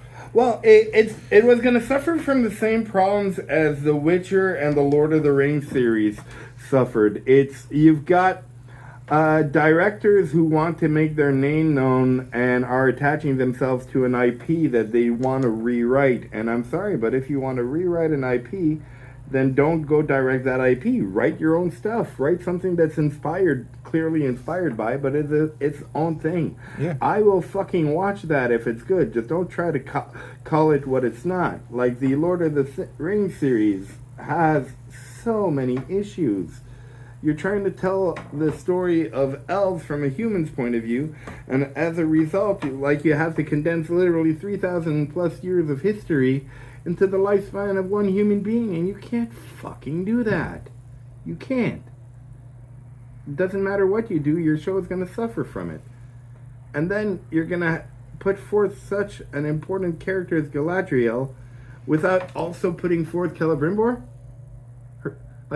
Her husband is the reason she tamed. She went from being banned from the Eternal Lands to being welcomed as a hero when she eventually returned. Yeah. Without her husband, that doesn't happen. You can't just write him out of the show in order to, of all things, try to put in a fucking love triangle with Sauron. Like, come on!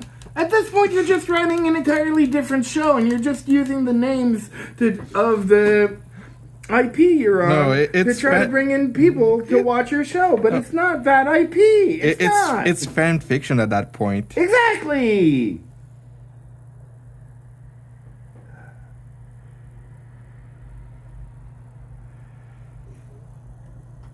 Okay, I literally just brought you out, bud. You can't start whimpering on me again.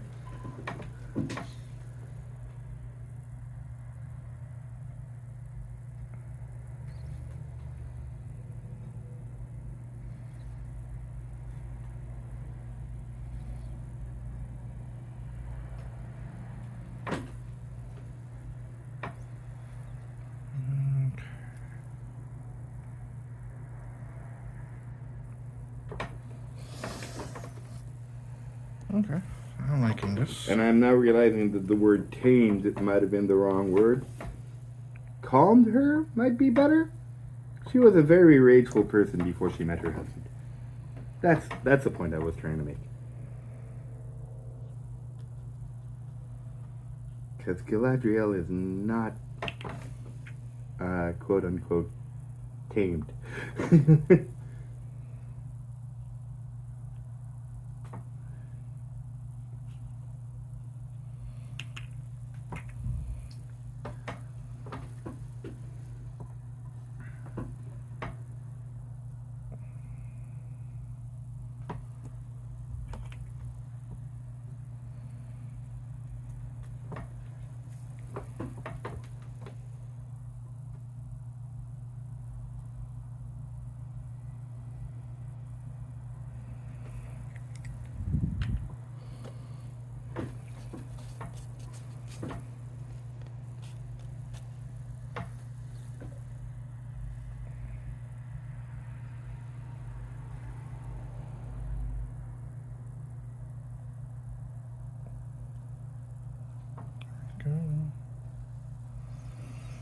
Okay.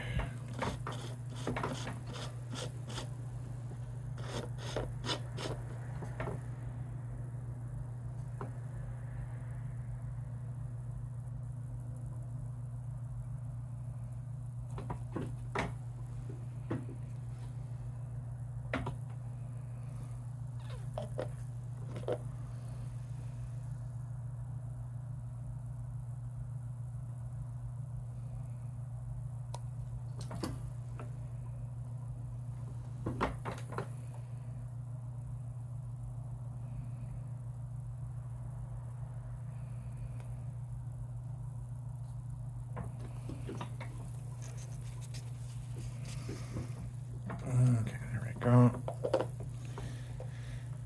Alrighty, so let's get that guy's braid done.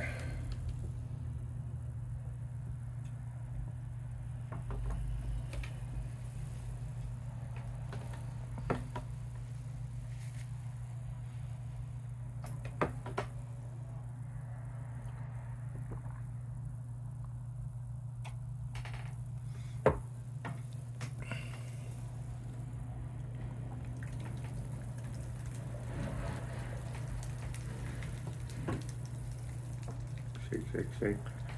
Shake, shake, shake. Shake your booty. Shake your paint. There we go.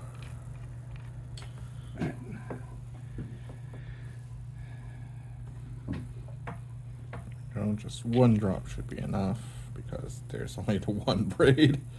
So, Vallejo purple fluo, or fluo purple, whatever.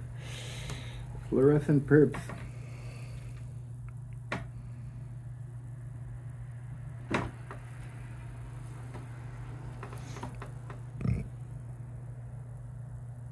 Yes. Hmm. Your bird. It's a joke. I don't care.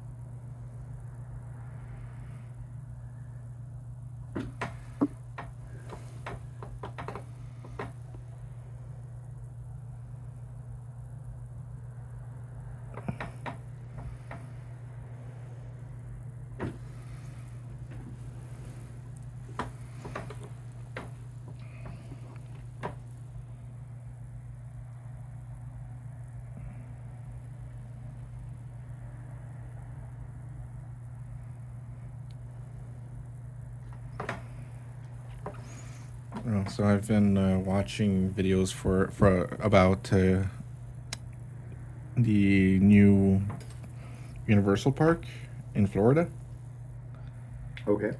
called Epic Universe. First I hear about it, but go on. Yeah, so basically, brand new park. It's, I think at the moment it's about to be open to the public, or it's going to be very soon. Okay. There's the press tours and vloggers and whatnot have already been in and doing shit. I think annual pass holders as well were allowed to go in early. Okay. So basically, Epic Universe, the general theme of it is that you go in via into the main hub, which is called Celestial Park. Okay. The park itself has a storyline where these mighty beings, or this race, is able to move to other dimensions via portals. Okay. So with that, Celestial Park being the hub is like the home world of these people. So with magic and whatnot, and comments, they were able to open up 4 portals, or is it 5? I get the point. Go on. Yeah. So the middle one is very like astrological based. They have like they have a merry-go-round with the zodiac signs. They have a dueling roller coaster called Racing Comets, or Dueling Comets, or something. Because the aliens use our zodiacs. But go on. Yeah. Anyways, so then you have the 4 portals, which lead to entirely differently themed sections. One being the 3rd Harry Potter section of Universal, which is based off the 2nd Fantastic book, Fantastic Beast, which is set in France. Or is it the 3rd? I don't know. I stopped after the first. Yeah. Either way, so like 1940s France, or 1930s, whatever the time period is in the Fantastic Beast movie. Have they hit World War II yet? I don't know. Remember, it's also an alt history world. Yeah, but World War II is still there.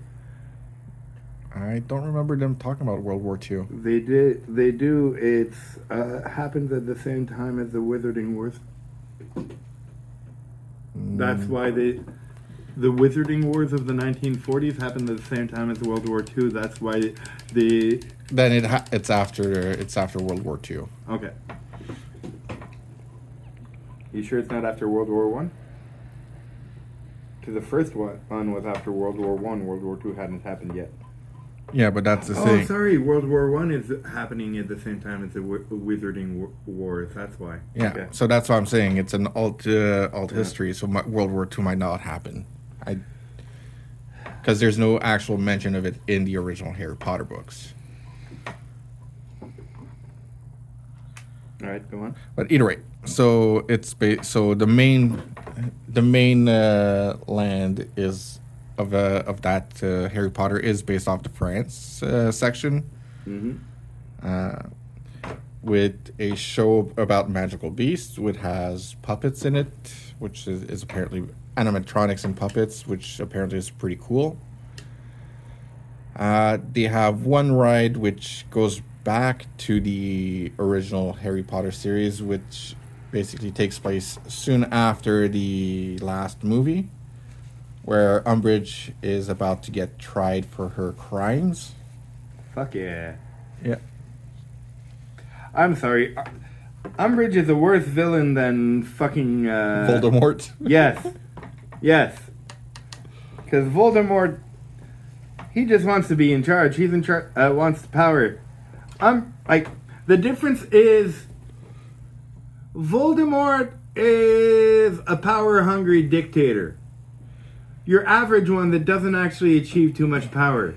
Umbridge is the head of the fucking Gestapo in 1930s Germany, using the law to cause as much damage as she can to her targets. Which is hilarious because Voldemort is supposed to be a wizard Hitler. Yeah. I'm just going straight off of movie depictions. I know he's supposed to be movie Hitler and wants to kill all the muggles. Yeah. But in the movies, he just comes off as a whiny bitch. Yeah, pretty much. Like, extra whiny bitch. With no nose. Yeah, I still don't get that one. How did that happen? Something reason snake related shit. I don't know. Happy we cleared that one up. Yep. But yeah, so that's the Harry Potter world. Then you have the Dark Universe, which is basically based off the old 1930s monster movies. Oh, you mean the one that they tried to reboot and failed miserably? Yeah, with the one movie that miserably failed. Well, it's because we all heard relaunch of the movies, and we all hoped, of the horror franchises, and we all hoped that it would be the Brendan Fraser Mummy movies that would be the basis. Because that would have been fucking epic. Yeah. And then they told us, nope, it's a set of new movies, and then we're going to have a shitty Tom Cruise movie to start it off, and wipe out the Mummy movies that you all love from the board. And people were like, no thanks. Yeah. And that was it. Yep. How to cancel your own universe. 101. Pretty much. Yeah, so they're basically using the old 1930s monsters. Set in the fictional city of Darkmoor, which has a blend of fantastic and sci-fi, and modern-ish sci-fi. Well, sorry, not modern-ish. Modern-ish technology, I should say. Because they have TVs, they have things, cameras. Because you're basically you have the great granddaughter of Victor Frankenstein, who is basically running experiments in the manor, and they kept the theme with going by naming her Victoria. Okay. So Victoria Frankenstein, she's supposedly trying to tame the monsters. Learning from her uncle's mistakes, or grandfather's mistakes. Yeah. Got it. And obviously has remade the monster, who is good. Well, technically he was never evil, but... Yeah, he was misunderstood and was never taught his own strength. Yeah. Which led him to unfortunately kill a little girl. But he never meant to. No. It's kind of like that of Mice and Men situation. Yeah. In fact, I've now come to realize that Of Mice and Men is just a retelling of Frankenstein. Ta-da! But taken out of the horror setting. Yeah. But yeah, so you have monsters running around So you have some of the friendlier monsters walking around. Yeah. Because you can actually interact with them. You can do a meet and greet with Frankenstein and the bride. You mean the monster? Yeah. Sorry, Okay, yeah, so yeah. Franken- Sorry, the monster, the Frankenstein monster, Frankenstein is a scientist. yeah. But yeah, so the monster and the bride. You can meet Igor, Yeah. which I'm not sure if it's the original Igor or a descendant of Igor. Well, I mean, Igor is a movie fabrication. I'm 90% sure he's not actually in the books. Yeah. Either way, the point is because like in the 1930 movie, Yeah. he was there, but like now being him walking around and being an assistant to Victoria raises a question: is Igor immortal, or is he a descendant, or is Igor the last name? Proposition? It's both his first name and last name. No. He's Dr. Frankenstein's first real experiment, and what Frankenstein was trying to do with the monster is recreate what he did with Igor, because he was trying to make sure that it wasn't a one-time occurrence. And unfortunately, that means that Igor and the monster are actually immortal, and it's the same Igor you see helping out the granddaughter. Yeah. The only flaw to that is that he doesn't. Shut up! You don't need to poke holes in it. No, I do. The only thing is that Igor doesn't look patched up. Yeah. That's my point. It's like he got it right the first time, and has been trying to recreate it ever since. And he's like, but. Yeah, but that's the thing. And it's also Igor is just one person brought back, as opposed to one person created. It's the difference between proof of concept and playing God. Eh.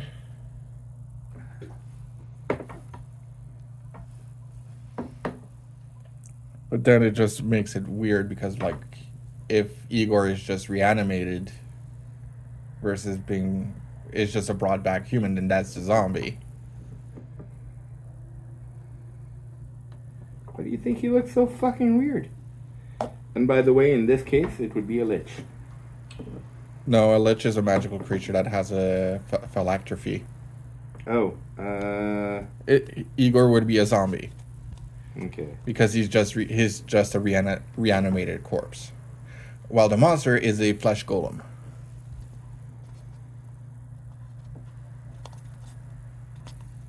Point taken.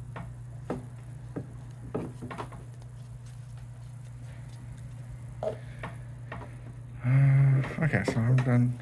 So I'm pretty done with base coatings.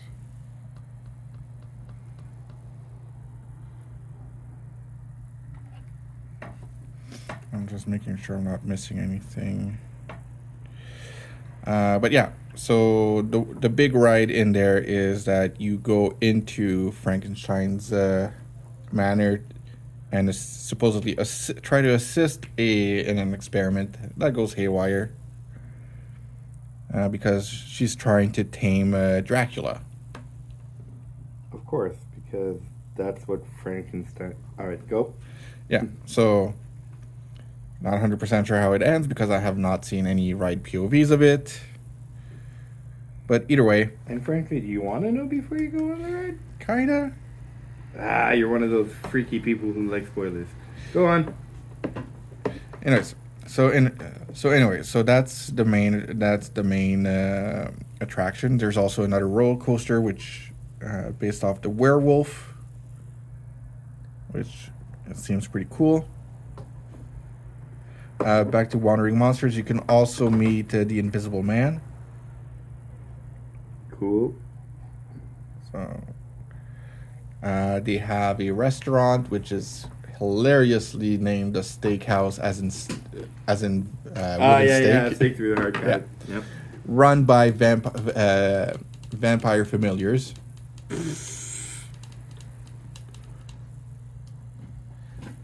Because under the village of Darkmoor there is a vampire colony. Of course there is. Yeah. Because why wouldn't there be? There is a tavern as well, run by the Monster Hunter Guild, which I don't know if there's a Van Helsing. If there isn't, then I would be very disappointed. Missed opportunity. Yeah. Afterwards, there is the Super Mario Land, or Super Nintendo Land, I should say, which is basically the exact same thing they have in California and in Japan. The difference between the California park and the Florida park is that the Florida park has the extension of Donkey Kong Country and one ride that was not brought over to California for Super Mario. Does those Super Mario Lands have go-karts? There is the there is the Mario Kart ride. No. Not ride. Go-karts. A Mario Kart go-kart track. It's not a go-kart track. It's a Mario Kart themed ride. Missed opportunity there. Come on. You're a Mario Kart land? Build an actual Mario Kart, like Super Nintendo Mario Kart go-kart track. Yeah. And let people go go-kart racing on it. Come on. Yeah, but then that's a lot of legal issues there. Why? What happens if someone gets hurt? That's why you do like every other go-kart track and have them sign a waiver first. Yeah, but we're talking about a theme park. They don't want to start having legal troubles. God knows theme parks already have a shit ton of legal troubles whenever someone dies in the park. Fair enough. So having a go-kart, which is basically meaning, oh, you technically need to know how to drive, but don't need to drive because it's not an actual car. And then you put kids in there. So yeah. I mean, that's what alright. So yeah, so basically you are but it is a very technologically advanced ride where you get augmented reality headsets or visors that you're basically going through physical set pieces. But with augmented reality, you see Mario and the team racing, and you can launch shells at them. So the ride is interactive? Yeah. Oh, that's pretty bitchin'. Yeah. So basically, you're trying to help Team Mario win against Team Bowser. Screw that, I'm red shelling Mario the first time I get it. But yeah, so... Theory. Mario's not saving the princess. He's kidnapping her from her boyfriend. Come on, think about it. Why is the princess always over at Bowser's? Yeah, that is something that a lot of people have already joked about. Yeah, I know. I was hopping on board. Just run with one of my jokes just once. Just fucking once. God damn. Make it actually funny. No. That's the point. It's not supposed to be funny. But yeah, so Donkey Kong Country, which is one of the newer expansions to Universal Japan, was brought over for the Florida park. Okay. There is potentially expansion possibilities for Legend of Zelda. Okay. Because one of the gift shops has Donkey Kong, Super Mario, and Legend of Zelda portraits. All right. Which is odd since there's only the two lands. All right. Now, counter to all of that, you're saying all of these rides are available in Japan? For Super Mario, yes. With the current state of affairs, I'd rather fly to Japan than Florida to experience all of these right now. You definitely could. And hey, if you're flying Air Canada, oddly enough, it's about the same fucking price, which is weird. Yeah. Because you're flying halfway across the globe for one, and you're flying 2 hours down south for the other. Yeah, it's the same fucking price! Yeah, that's basically people. That's supply and demand for you. Yeah. Yep. And yeah, and the final land, which is pretty interesting, is How to Train Your Dragons by DreamWorks. Ooh. And basically, they recreated the island of Berk. Nice. And you get to interact with the Vikings from the show. Nice. Well, from the movies. You have agreed to meet with Toothless, which is a super cool looking animatronic. Nice. And you have a Viking. Wait. They didn't bioengineer a real dragon? No. Ah, this is bullshit. No, but they used those. Is it the Ford or Honda that made those dog robots? The Boston Dynamics, isn't it? Either way, Yeah, whatever. they took those robot dogs, and made the baby dragons with them. Okay, that's fucking cute. Yeah, so those are walking around the park, the part of the sections. Okay, that's fucking awesome. Yeah. That's pretty fucking great. Yeah. Good job, Universal. Yeah, so there are a few rides, one of them being a coaster, another one which is a water ride where you are in a boat and you will have water cannons and you're trying to hit targets. Okay. You will get wet in that ride. Yeah, that's what she said. Yep. And you have another one which is kind of like one that you go around, kind of, I don't know how to describe it.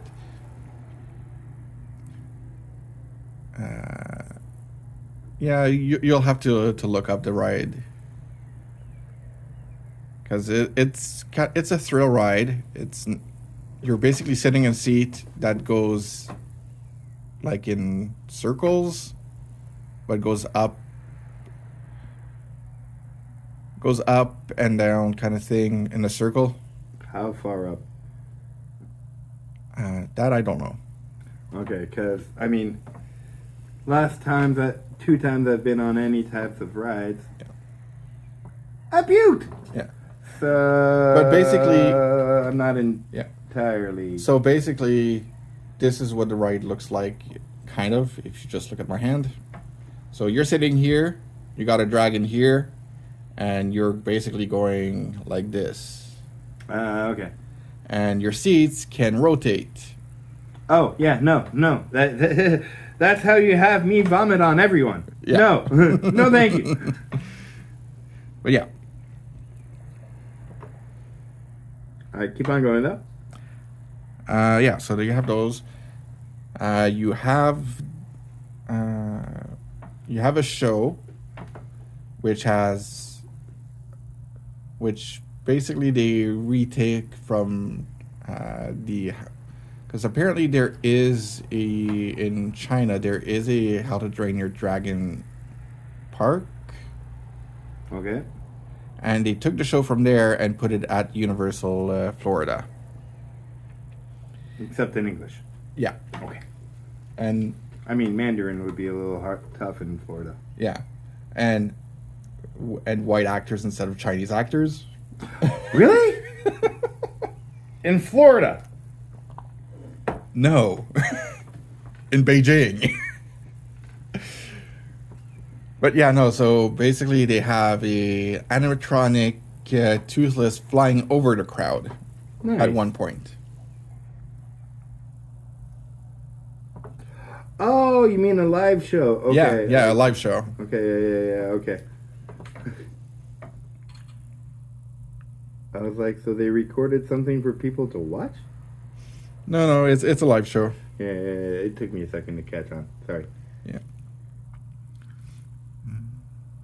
Beard is an idiot sometimes. No comments are necessary. You can just acknowledge and move on. Yeah. But yeah, so they have a quick service restaurant. Quick service being fast food, which is inside, which is basically the meat hall. It has pretty good theming. Cool. Yeah.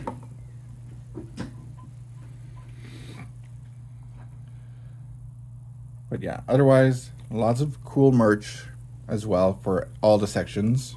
Nice. Like the Dark Universe, if you are a monster lover, they have like t-shirts and all sorts of cool shit for those monsters. Cool. But yeah, that's pretty much it. That's the new park that's currently opening up.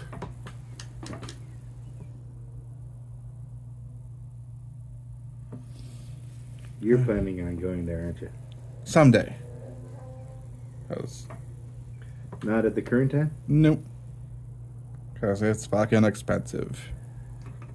Oh, no other reasons. All right, got it. Oh. I'm kind of... It is what it is. Yeah, fair enough. Because whoever would be in power over there, it would still be fucking expensive. Yeah, no. It's I meant while that particular person is in power, I'm trying to avoid all travel to the U.S. Yeah. I mean, everybody is free to do their own thing. That's just the thing I decided to do. Which kind of sucks because I was really looking forward to going to a Buffalo Bills game this year.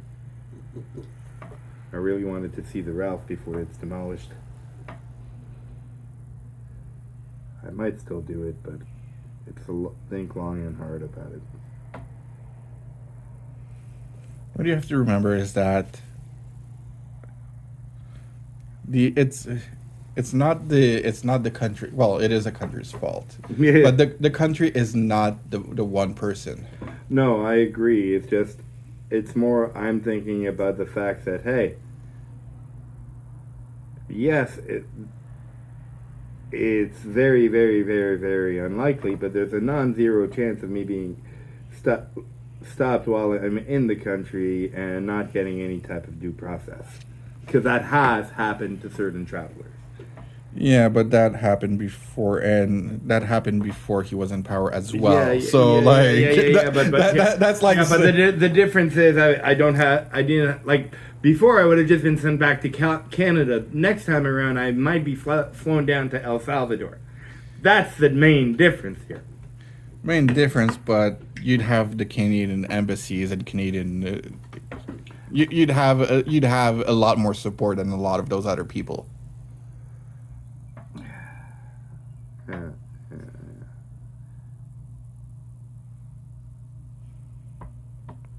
Not if they act so quickly that support can't actually take place.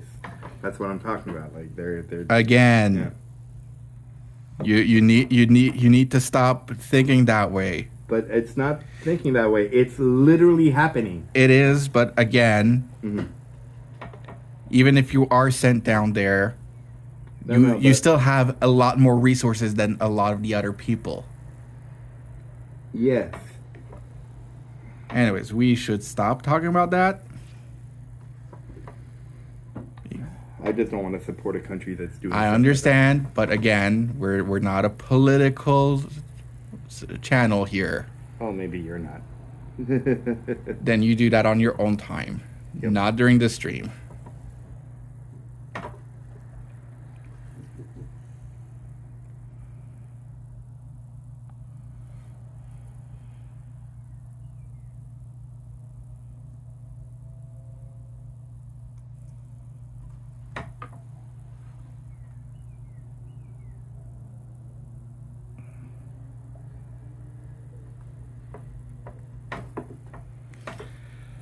Okay, I'm pretty much done on the base coating.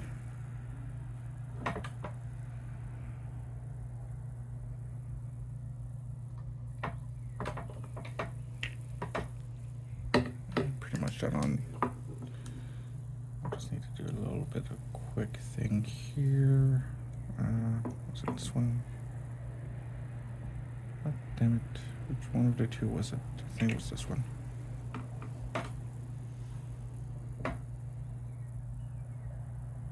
Yeah, to get that done right here.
Okay. Yeah, let's get a tiny little bit here.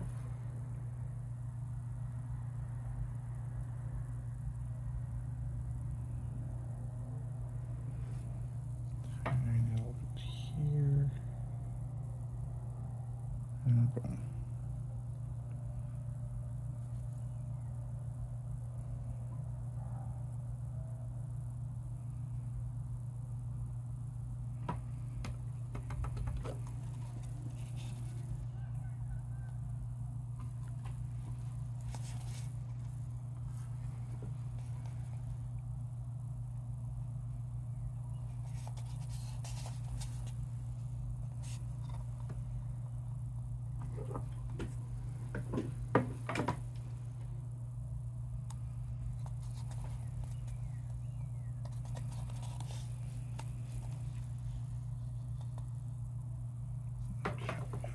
That's what I needed.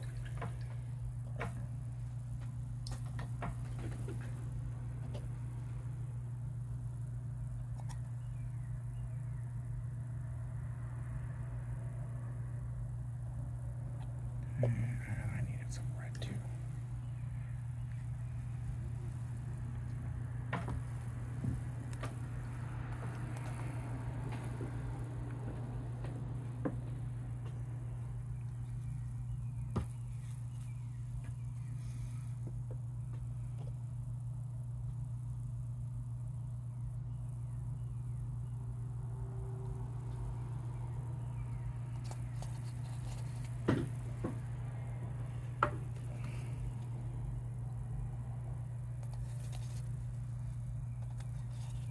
Okay. Yeah, this one I can try to reach here a little.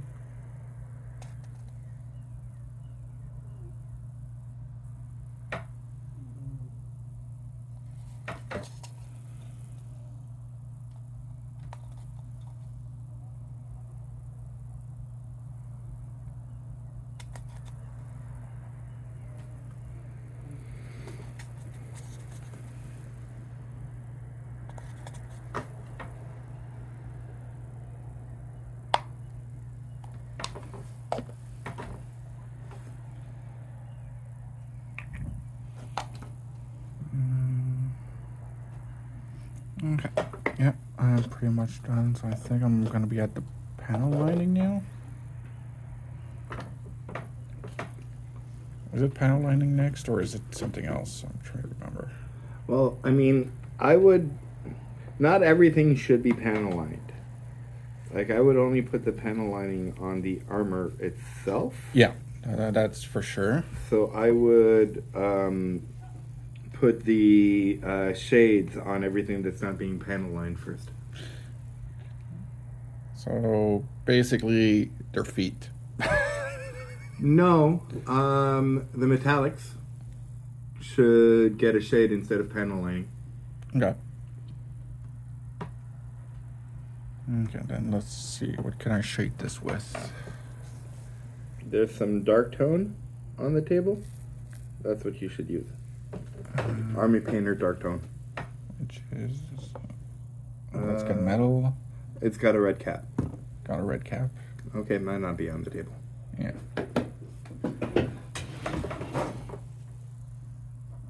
There you go. Okay, and this is very liquidy from what I'm hearing. Yes, you don't want to thin it down, just one coat of that specifically. And that's for the guns. Yep. Or anything you put metallic, really. The guns. Fair enough. So the turrets will get some loving. Okay, let's start with 3 drops, and we'll see and we'll go from there.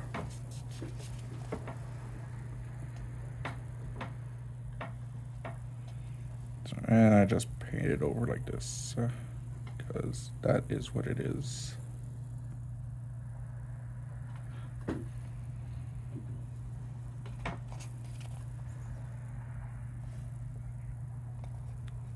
Don't worry about it too much. It is going to thin out. Oh, I'm not worried about that. I'm just looking at the insides of this thing.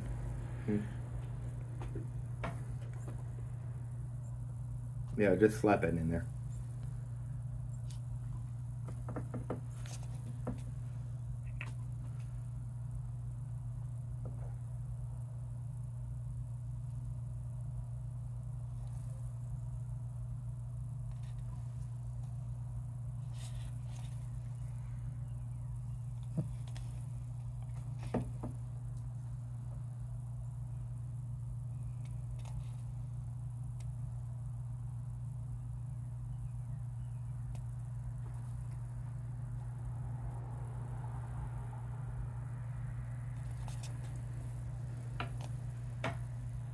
That's also going to be my next step, so I'm not that far behind you. There we go.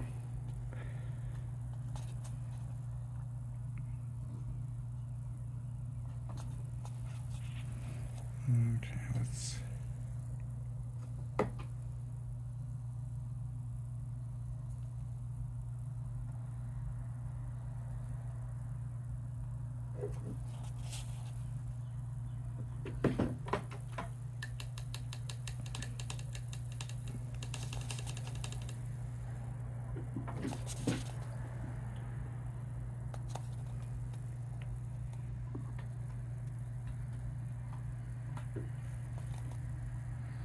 Three more to go.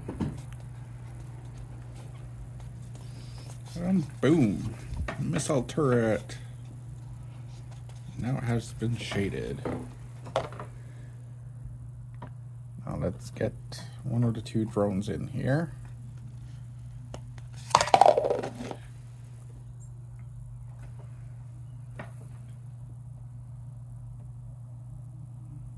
Actually, no, the shading is not my next step. I need to also paint all the black onto the guns.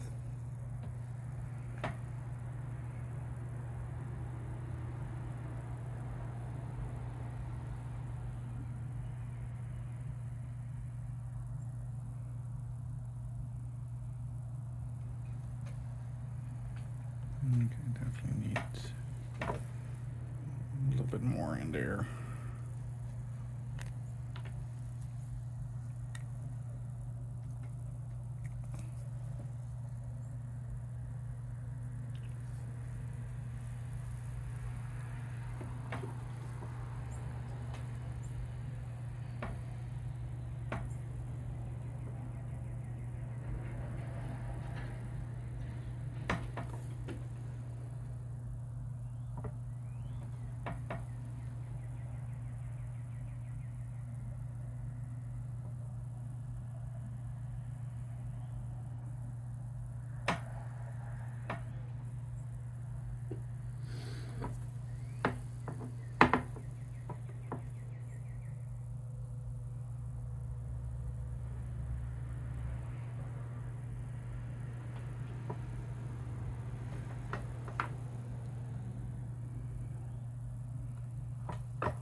And you're going to go through that stuff pretty fast, so don't worry about it. Yeah, no, I've already seen how quickly I'm going through it, so.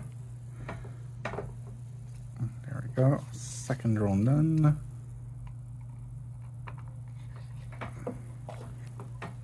A lot of people would say no oil is the way to go. I'll be honest. Since Games Workshop changed up their formula on their shades, and their shades give up a lid like almost a semi-gloss, I'm no longer a gigantic fan of Known Oil. And I think that the Army Painter Dark Shade does a much better job of the exact same thing. So I know I talked shit about Army Painter earlier, but their shades and their metallic lines are quite good. Their regular colored line, until they released the Fanatic, was absolute shit. Their Fanatic line is goddamn fantastic. Like, holy crap, fantastic saturation of colors.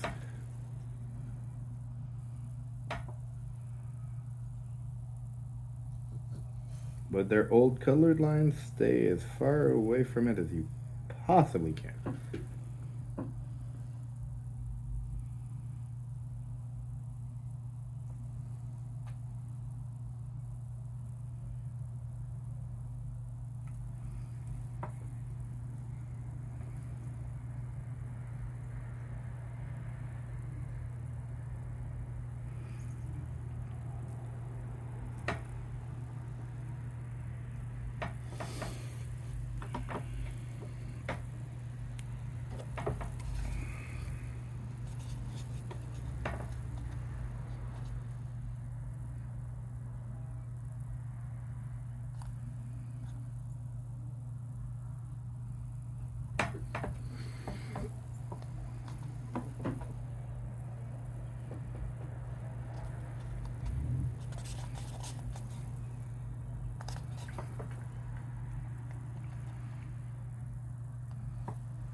Alright, one more. 2 left. Nice.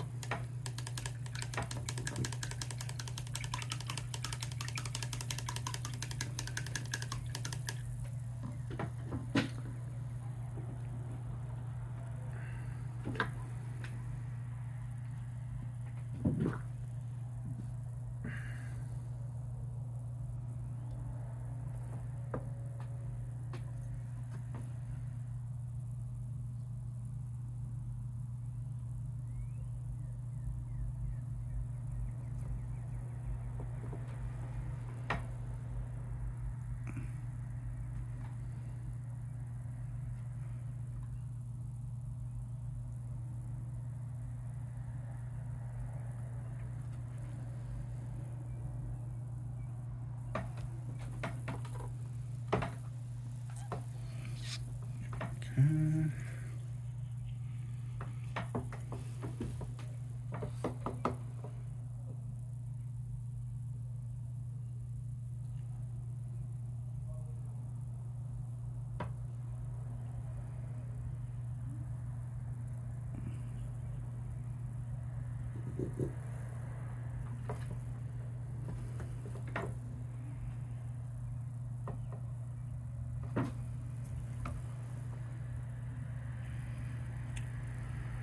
But yeah, I think I mentioned earlier about the guard army I'm putting together.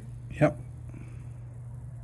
So yeah, my idea is to try and get like most of the 2,000 points army purchased before I even start them. Mm-hmm. And then try to do them as one project. So like literally one color at a time, same paint scheme for the entire thing, and just go through the entire thing one at a time. Mm-hmm.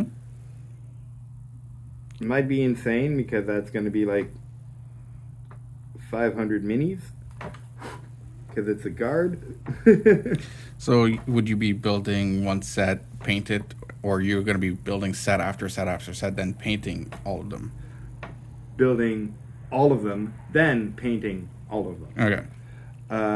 I think I want to buy an airbrush for it though. Yeah, you mentioned that.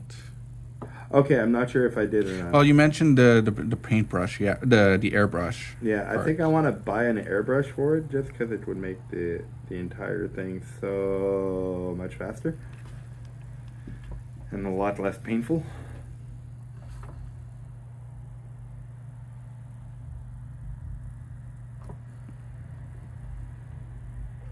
I'm also listening to all sorts of suggestions on what to build. I know that I'm going to be building the multi-unit army, so it's not going to be all Catachans or all Cadians or all Krieg or whatnot. It's going to be some of everyone. Okay.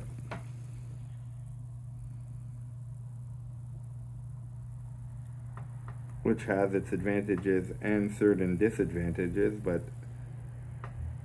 like I just like the idea of an entirely mixed regiment with the exact same paint scheme.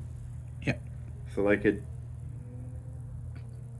doesn't matter if you're Acadian or Krieg, you're using the same colors. Yeah, they might be organized a little bit differently because of your gear, but at the end of the day, you're still going to be using gray and blue.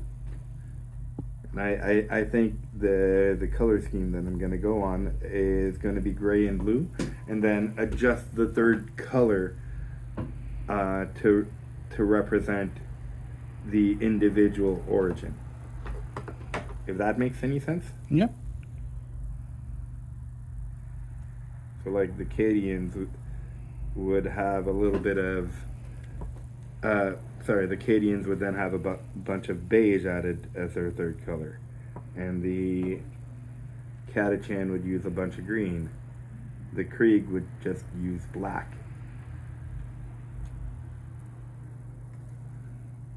And I think the metallic accent will be copper. Okay.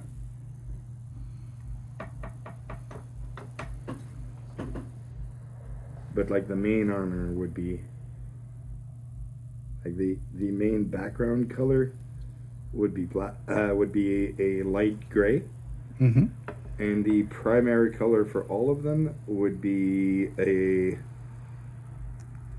almost navy blue is what I'm playing around with in my head. Okay. And all the regiment markings would be in white. Nice. I'm even thinking of buying a stamp kit for the white, so instead of decals having stamps.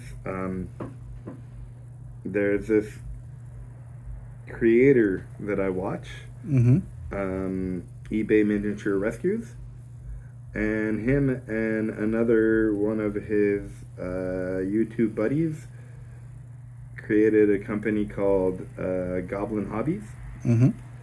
And their first product is basically nail industry inspired. Instead of decals, you use paint stamps and stencils. That's cool. It is, and it looks great. There's a learning curve for using it, but I think I want to buy it for when I actually build that army, to also have the exact same markings on all of them. And I can even create my own custom logo with it, like have a Roman numeral in the back, maybe an X on top of it or something, and a skull or an Aquila on top of that. Okay. Well, that's done. Did I just like? Yes, I did. No, I didn't.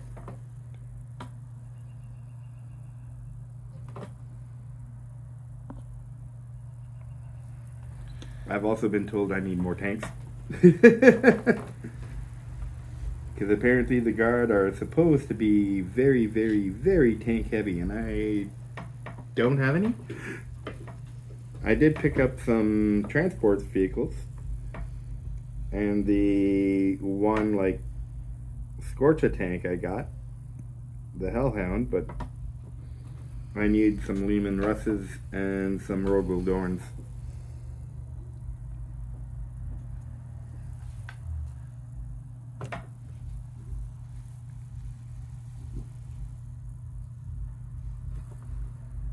Apparently I need 3 of each, which is like youch, because one is $100 and the other one's like 70. Yeah, that's a lot. Yeah, let's just say the Guard aren't for the light walleted. There's an old joke that you could buy 3 of every kit in their range and still not have 2,000 points.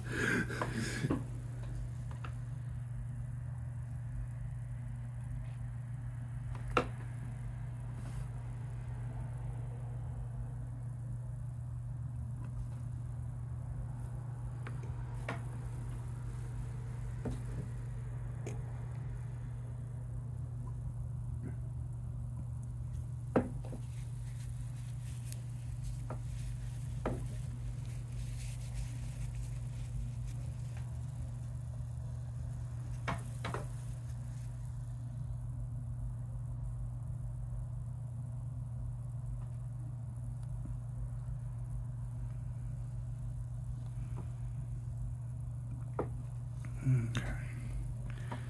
There's another one I saw that didn't have any. And my Sally is done. Yep, my Sally's done. No. Dark Angel, last one left. This one, no.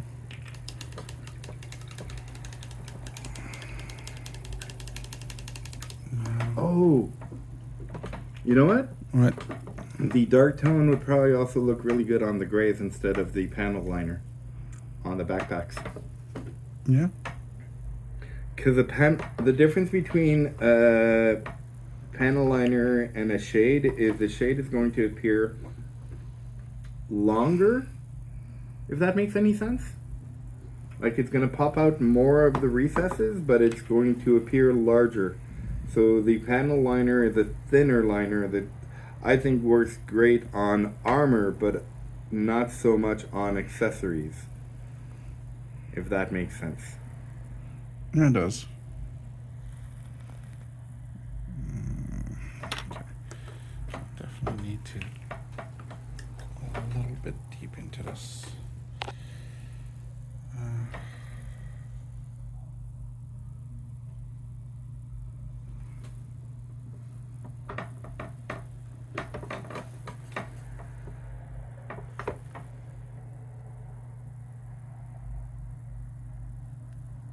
And to anybody who might ever watch this, shades and liners are important.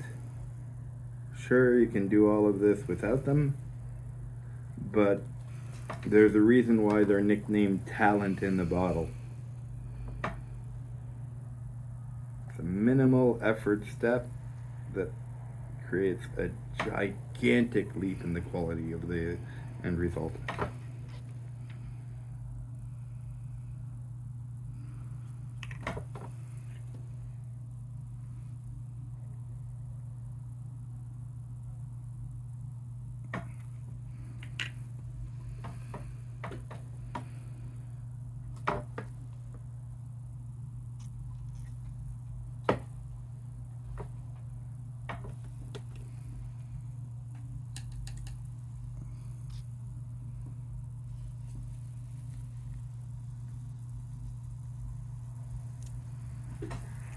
This is the one. Yep, this was the one.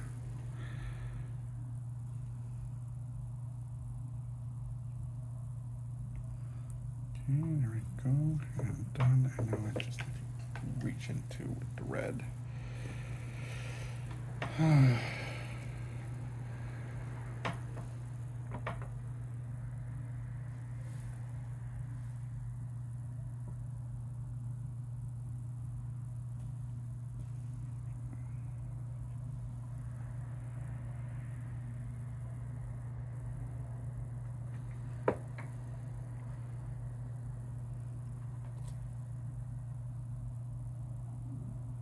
That entire pooling and size of the pooling thing is also why I recommended using shades on the metallics. It just ends up looking better. And it does affect the color. A shade will, especially if you put it on everything, a shade will shade that color, but a panel liner, once you've cleaned it, if you're using it as almost a panel liner wash, like we do, then it won't affect the original color. So, again, if that makes any sense. Yeah. Okay. There we go. So I'll have to get to, so let's get that on the backpack here then.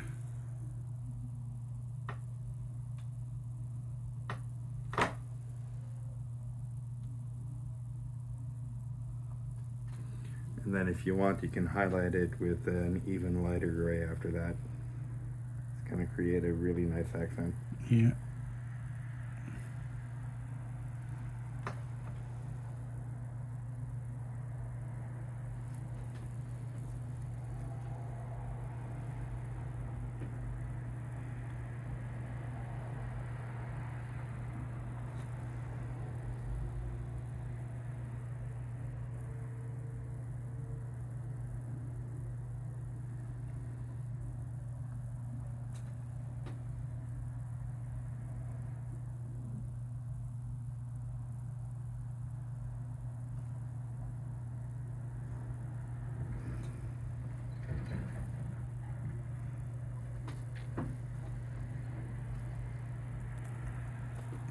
Yeah, no, that backpack looks great.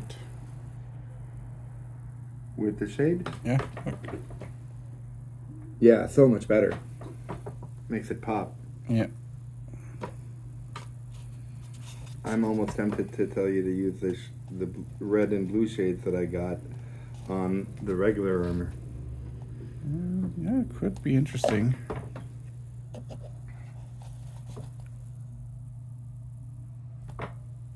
I mean, I could try it out with the drones. Yeah. And then re-highlight it with the neons. or fluorescence, whatever you want to call them. Yeah. Same fucking thing.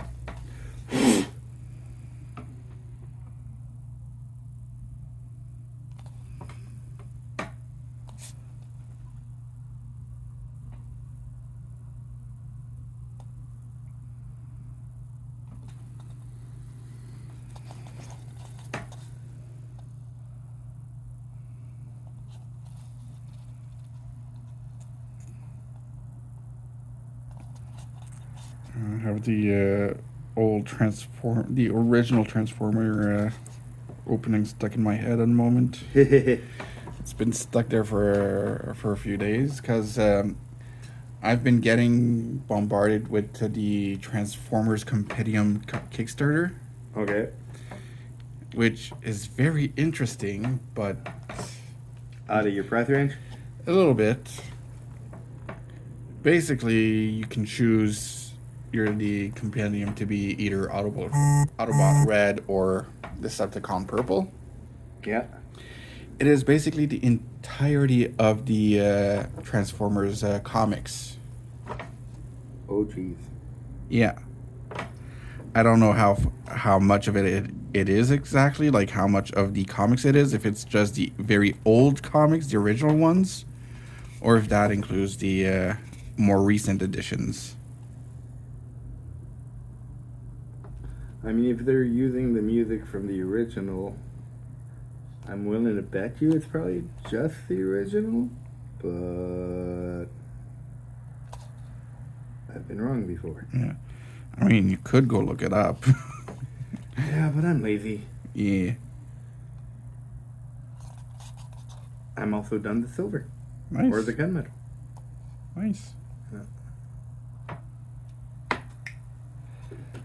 Alright.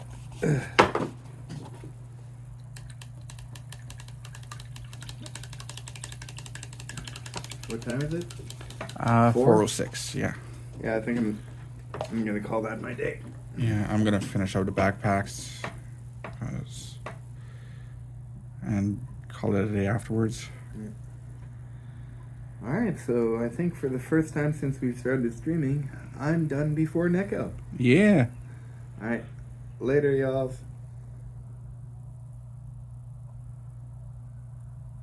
Alrighty. And done. Well, now that you're done streaming, you can look up the.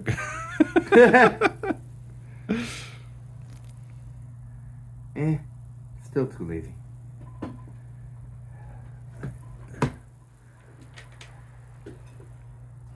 Be honest, it's because you don't want to spend $100 on it.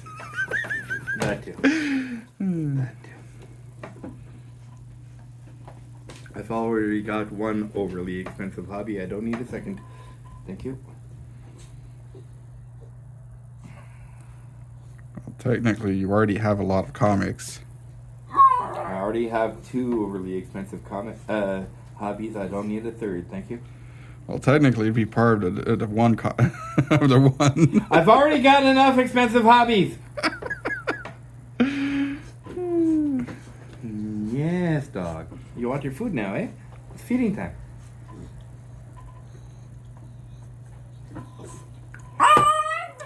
Yes. Okay. Fine, I'm feeding. Jeez. You think I never fed you before?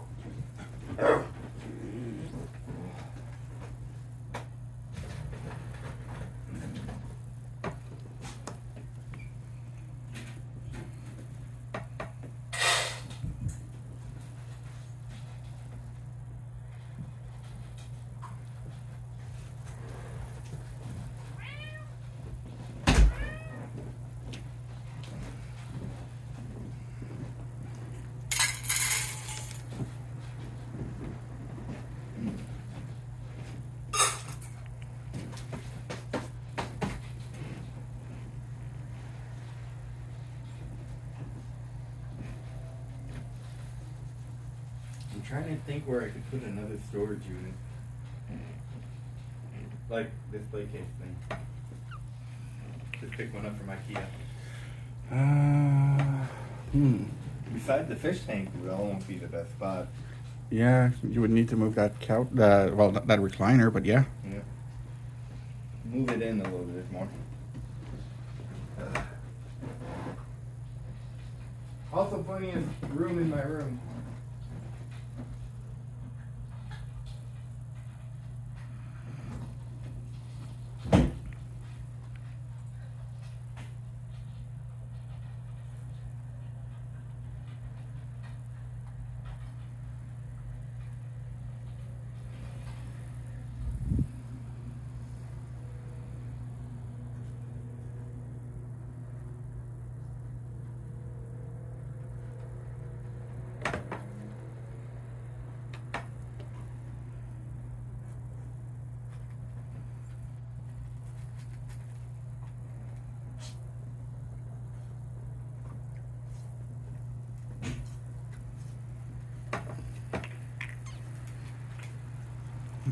Okay.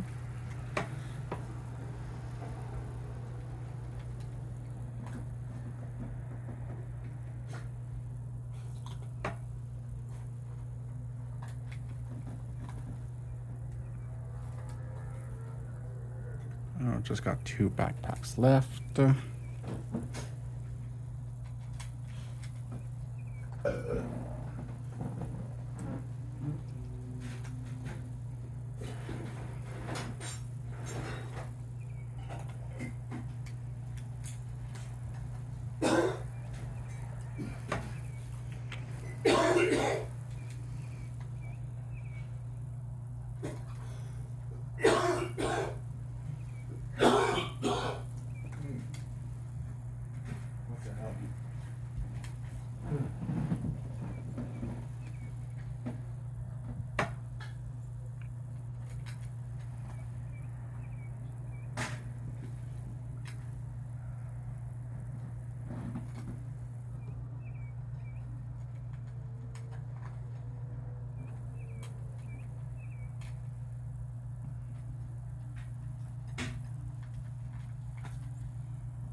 Alright.